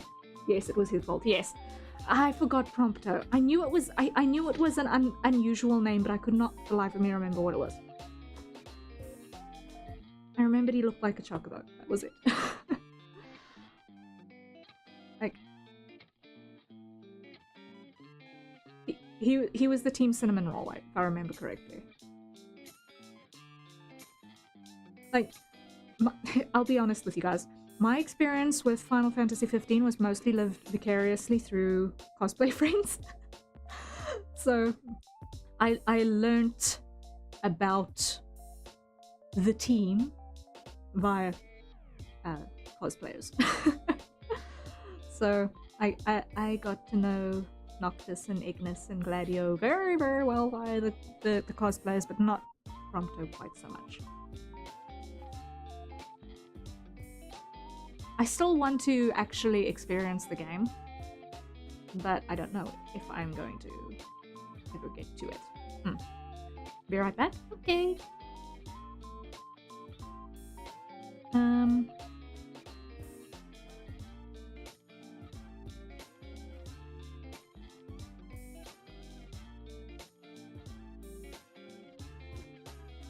Playing video games? Shock to the world, I know, right? Speaking of shocks to the world, something weird happened before stream as well. Just before I was able to deliver Bread's commission for community identity bar, whereby we discovered at GASP there is in fact an Amazon warehouse in my country, and therefore I could actually have an Amazon wishlist, which is now linked in my Discord. I'm not going to put it on my other link platforms. I'm not going to put it on my link tree, but it is going to be in the links in my Discord. Yeah, that was wild. Was not expecting that. You got wishlist rights. Love that for you. Yeah, it still feels really weird to have a physical wishlist and say that people maybe want to buy me stuff. It feels really, really, really weird. And it's like, okay, what do I put on this list that is actually necessary? And okay, what can I acquire from? Here specifically, that's maybe not necessarily necessary, but a nice to have. And all I can find so far is books. And one owl plushie. Final Fantasy 15 is one of my favorites, and my perpetual hot take of it's fine, quit being picky. And Prompto's favorite, for one, being a cinnamon roll, and two, somehow carrying a rocket launcher. Cinnamon rolls with rocket launchers is such a mood. Honestly, I love it. I love it. I love it. I love it. Ugh. Yes. But the reason why I bring up the wishlist rights is, or the wishlist thing now, is because I decided, you know what, I'm gonna throw on something there that's a total wildcard. Because there's no ways I'm ever gonna buy it on my lonesome. And that's a Switch. And Pokemon Legends. Yeah. That's like, okay, if I'm going to do anything as a total wildcard, it's gonna be those two. Do I expect it to ever happen? No. Do I expect to ever get to do much with it? Probably not. Do I expect the lifespan of the thing to be any reasonable length of time? No. But, it's there.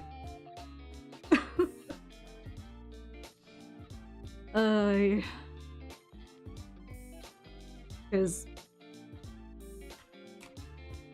the thing with things like hardware and such with limited lifespans is that one needs to actually,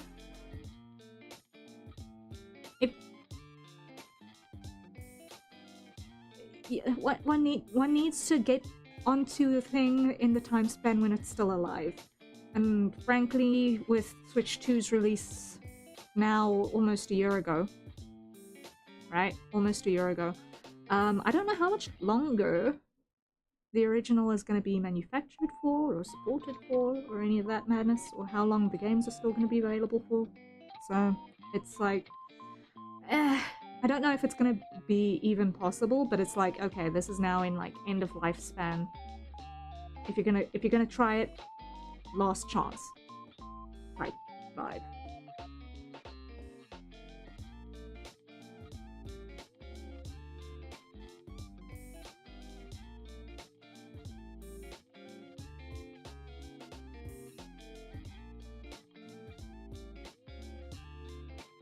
Okay, now I see the button. Now I see the button for Windows. That was not there when I was last on this website for Enfield. I did not see the Windows button last time I was here. It was literally just App Store and Google Play.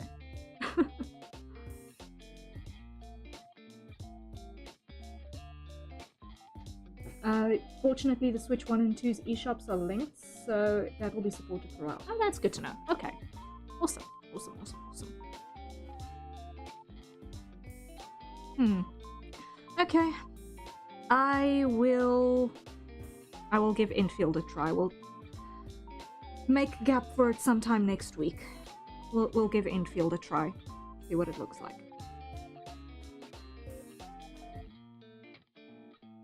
How does that sound, guys? I know I'm already late for like first two banners on it, but who cares? I'm a free-to-play player either which way, right?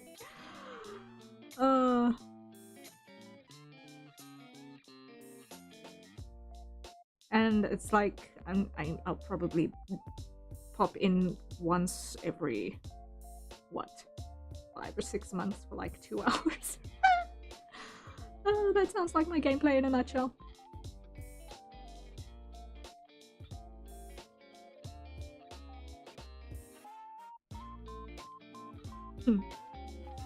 Sounds like that. Awesome. Okay.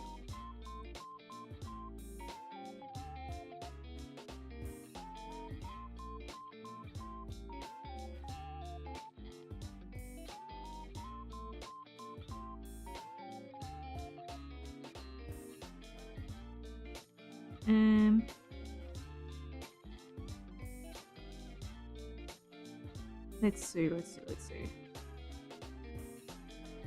There. Okay.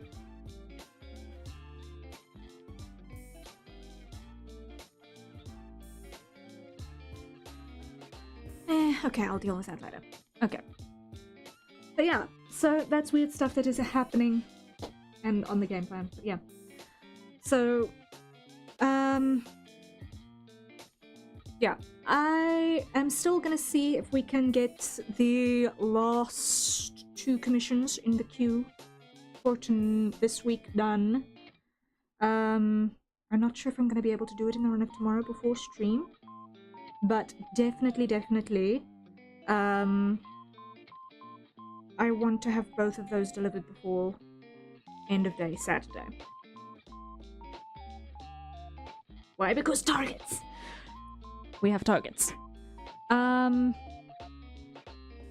Thereafter, on the queue, let me just have that open for a little bit so that I can see.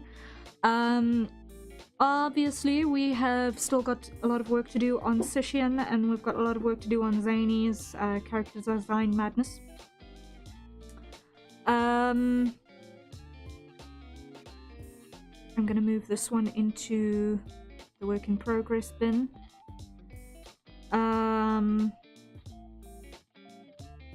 Next week I'm also going to do the Fugi for Wandering Soul. That one I'm going to do next week as well, so that one's going in the bin for next week. Okay. So, let's see, maybe I'm going to just do 3 Fugis in one day. Let's see if I can get that right.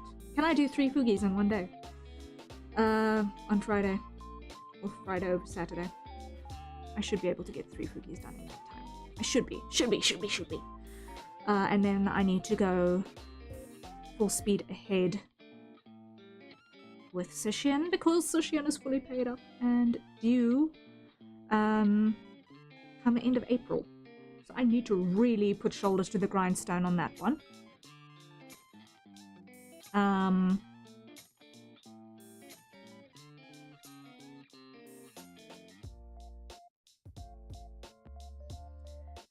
And then after that, we'll see what happens. After that, we'll see what happens with what I've got in the commission queue. A bunch of these are only due in May.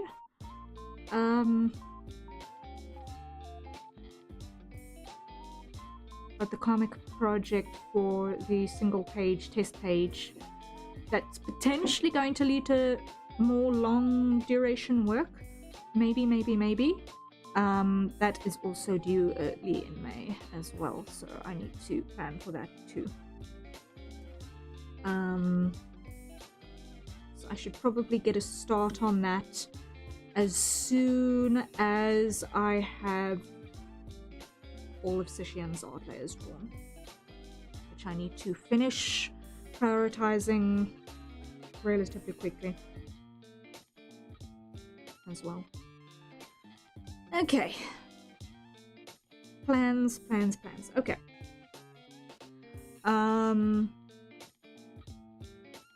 Slowly but certainly getting some semblance of sanity going. It's a very vague semblance of sanity, but it's a semblance. Roughly, if you squint.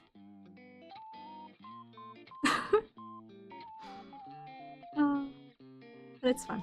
It's fun.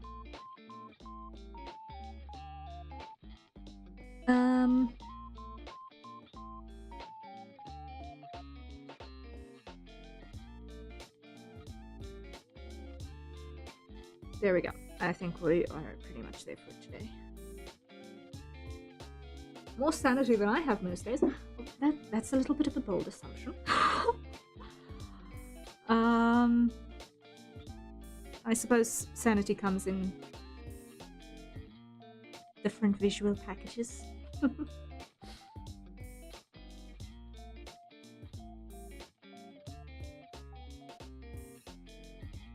Yeah. But yes. hopefully I'll have enough writing done soonish to be able to start doing little character skits in doodle form with Mystehaven characters, because that would be fun and interesting and cool.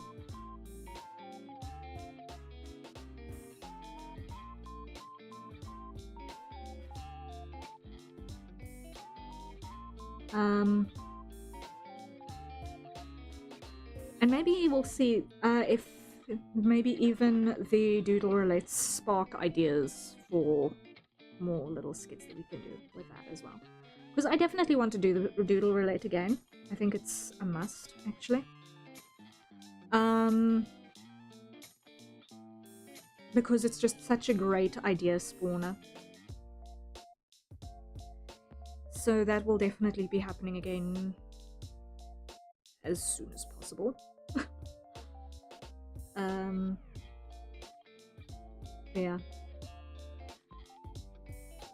Okay, actually I should not do in field next week. I need to apply more time to the commission grind. I will use it as a backstop in case I find myself content locked on having commission work that I can't actually show. Maybe that's going to be the plan. Because sometimes there's parts of a commission that I can't actually show, like design iterations. I've said before, I don't really like showing on stream, so that the commissioner can get all of the iterations with fresh eyes and not have familiarity bias towards one thing or the next. And obviously with VTuber models, there's parts of the base process which I obviously can't show on stream. So, those things I need to be careful of.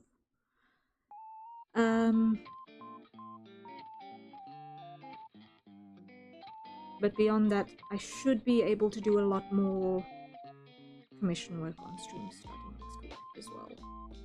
I think.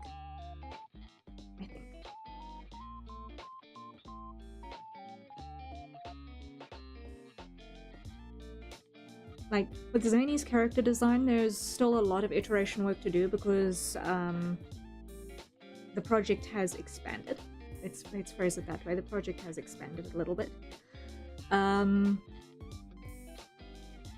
So it was just one armor set. It is now an armor set and an update to things in general and refinements to things in general. So we will be plugging through updating character base, which is always a process. And then from there, once we've got the character base and the slight refinements to base outfit, we will be able to actually finally start the reference sheet that has been due and coming for so long. So that will be good to get going. Back? Yes, just as we're talking about your tasks that we are preparing for. So it's just now iterating, I believe, your organic bits. Make sure I'm understanding the brief properly on that. I see why the Trespasser design was easier, given how much thought you put into armor and how little it was on them. Yeah. Also because the briefing for the Trespasser was very to the point in this sense that it needed to be vague enough and simple enough to also be able to customize a little bit per community member, just a little bit, you know. Also single layer visibility because none of the layers ever get taken off.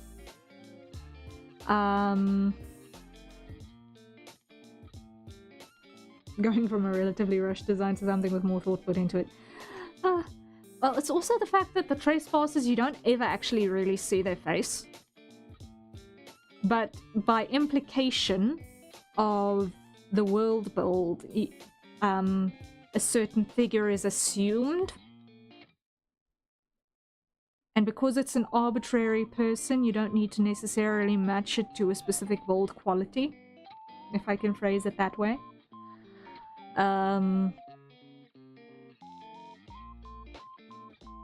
Like, a relatively fit androgynous bold can only be shaped so many ways, right? So it was relatively easy to set up.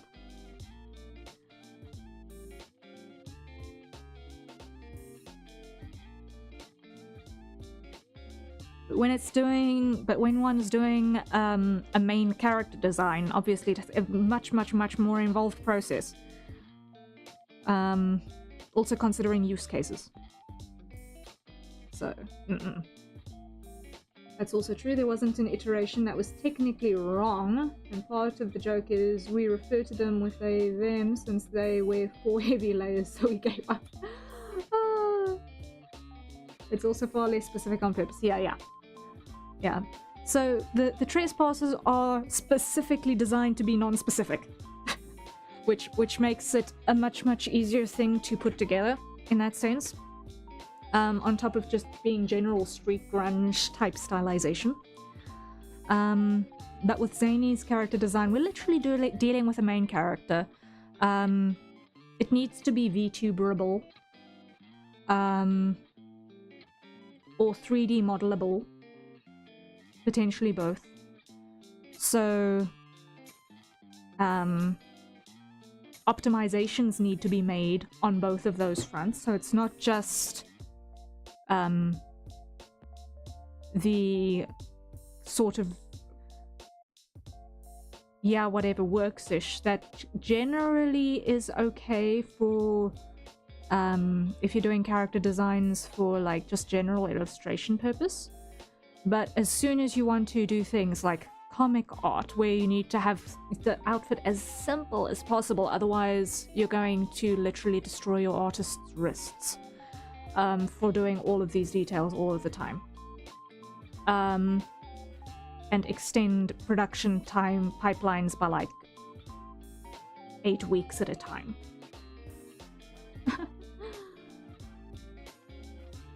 Yeah, I was 40 seconds behind. My comment was in regards to my design. Yeah, no, it's okay. It's cool. I understood. But yeah, like, there are a lot of considerations when it comes to a main character design and use cases. What needs to be refined, what needs to be simplified, what needs to be, okay, we need to make sure that we're not accidentally plagiarizing something. That's kind of an important one as well in some cases.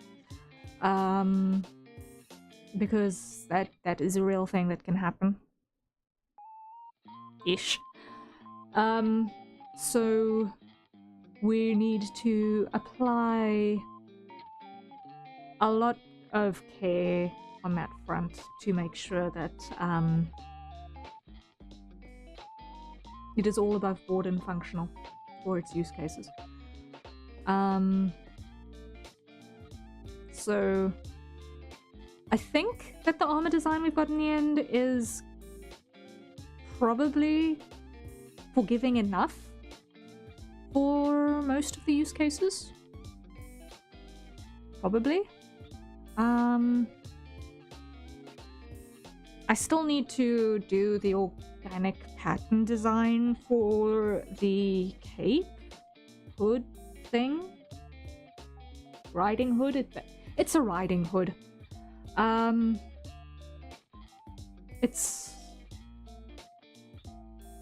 long enough to protect shoulders and so on, but it's not so much that it's going to get tangled up if you're mounted on horseback, so yeah.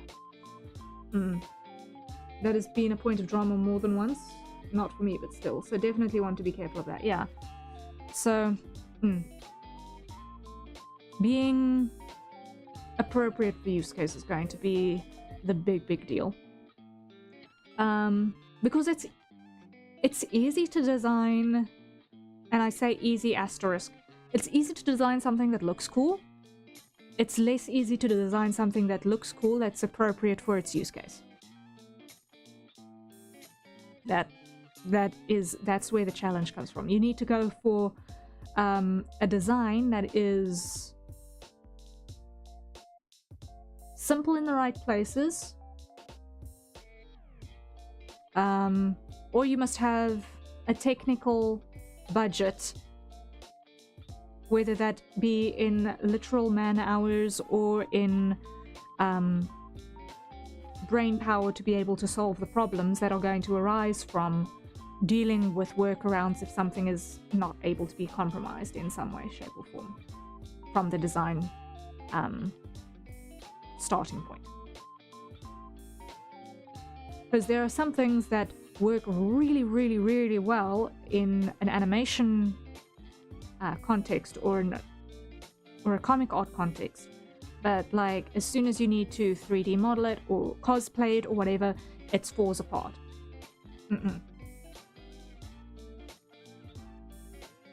Practical and cool for the desired medium. Exactly. So one needs to be careful of that.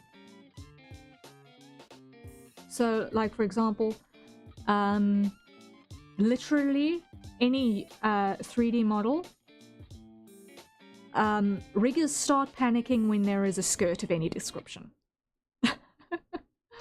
Because immediately it comes with clipping issues. Long hair comes with clipping issues. Especially when you need to start budgeting how many colliders you've got because of how much strain it can actually put on the system that's going to run it. She says as if she's familiar with this intimately. I unfortunately know enough to know how things ought to work. I don't know how to implement them. But I've got a rough idea-ish of how things actually functionally operate.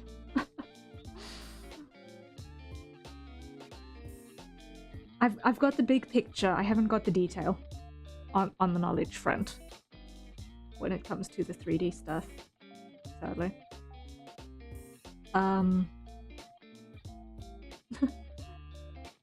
Same, never stopped me before. Yeah, wild. But yeah.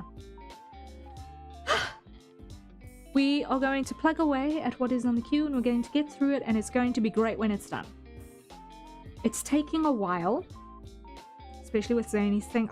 I really still feel horrible about that. I didn't expect March to happen, and I didn't expect December to happen.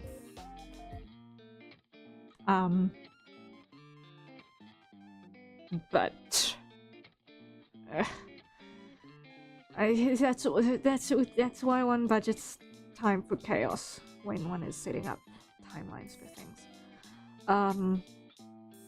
I have made adjustments to a couple of my defaults over on VGen to account for chaos a little bit more, because some of the most recent proposals I noticed went out without me having my head on straight, so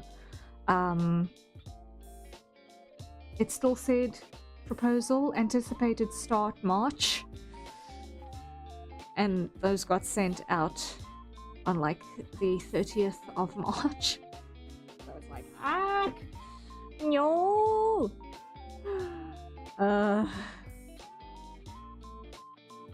It's fine, that fit is not a priority for me right now. Yeah, so we're gonna on that front, I think what I'm gonna do when I get off of stream now is I'm going to send a request, considering what we discussed earlier, to match the deadline on that one to the deadline for your main view, for your main version, so that they line up, so that it's not sitting as a stress point for me. but I can focus on the main version and then pull in the other one for the reference when it is ready, and when we are collectively ready for both of those at the same time, because I do want them to go together.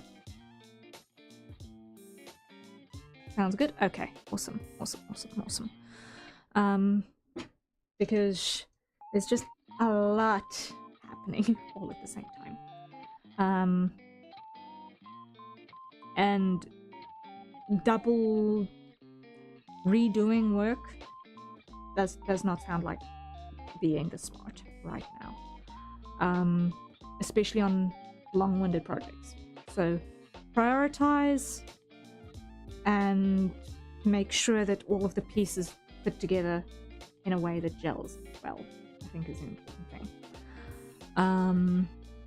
So yeah, we're going to get through, we're going to tackle it, we're going to conquer it, and it is going to be great at the end. That is goals. That is goals. On all of the fronts. So I've got a couple of abnormal things to handle as well. So that's ought to be interesting. One of them is actually ought to be a relatively quick thing as well. Oh, okay. It's one of the things with the latest deadlines. It's a relatively small thing, but it's the thing that's got one of the latest deadlines. I wish we had better remotes on this side. Yeah, guys, please, please, please share my YouTube with your friends. Share my YouTube account with your friends. Hit the like button, hit the subscribe button, like you've seen the little yellow thing pop up every so often throughout the evening. Share it with your friends so that we can get to monetization modes, so that we can add our custom emotes that come with Membees perks. Right? Right?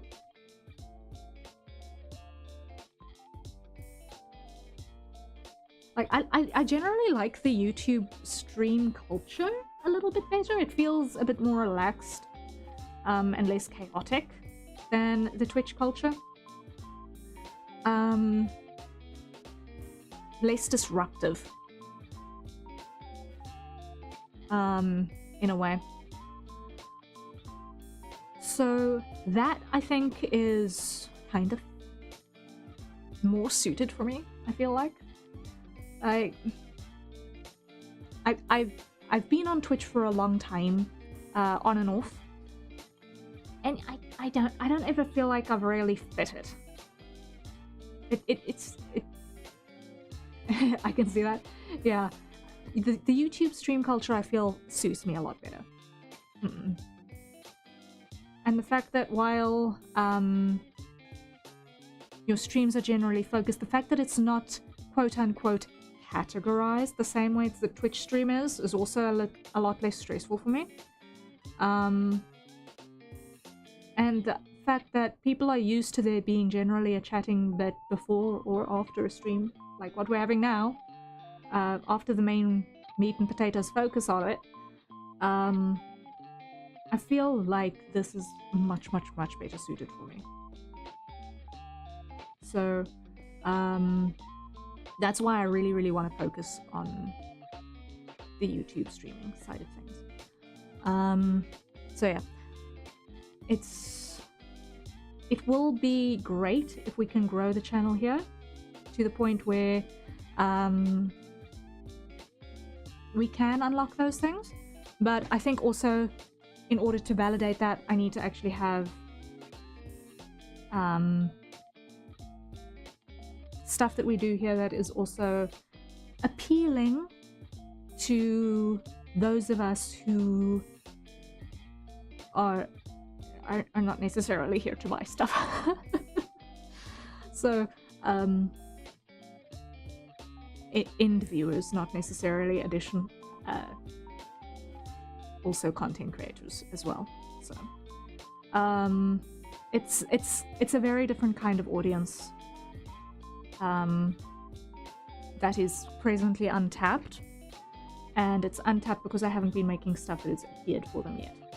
So it's one of the reasons why I want to really start actually producing Project Mystehaven stuff properly, so that it can actually start to develop an audience behind it.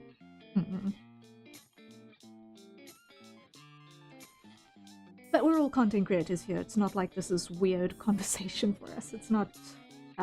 we all understand the background behind that rationale. It's just part of what goes on, right? But yeah, we'll get there. Either which way, guys, thank you so much for being here. It was really fun having you guys. We managed to figure out some stuff for Ton. It was a very different kind of thing, I think, to do the storyboarding type of thing, because it's kind of like, okay, we are thinking aloud, and it's really rough doodles. You guys saw it was super rough doodles. Just getting basic shapes in place to be able to identify, okay, what's going on. And I think that's the beauty of storyboards, is that if you can show the movement, things like proportions and anatomy and all the rest of it kind of falls by the wayside quite significantly. So if you've got an eye for, okay, how do you want a thing to move, and you can communicate that in a storyboard, hey, awesome. That's functional for production pipelines. It's functional for conveying your idea. And that's good enough. So, it was a fun stream. Have a good night. Thank you.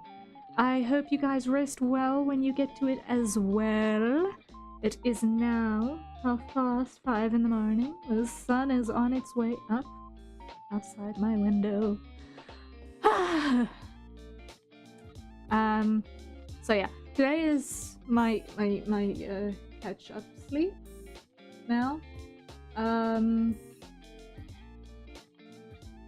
So yeah, it's gonna be a little bit of a weird day. We'll see how much I get right tomorrow afternoon before I've gotta go do the thing and then come back and get ready for stream. We are going to be drawing claret tomorrow, so that's going to be interesting. I have a rough idea of what I want to do for that illustration. I've got a rough idea. It's been brewing since Sunday. Hopefully it'll turn out okay. Hopefully. We're going to be experimenting a little bit with methodologies. Hopefully that will turn out okay. Because goodness alone knows that there is a lot that can be improved in terms of my illustration pipeline. So yeah, we're going to be experimenting with that, and hopefully we will get in the habit of actually having illustrations to do more regularly, so that I can actually build a habit on how I actually do illustrations. So that's going to be fun. So yeah. Thank you guys. Have fun. See you tomorrow. Today. Later. 1930 UTC. And whatever that may be in your own time zone. Alright then. Have fun and cheery bye.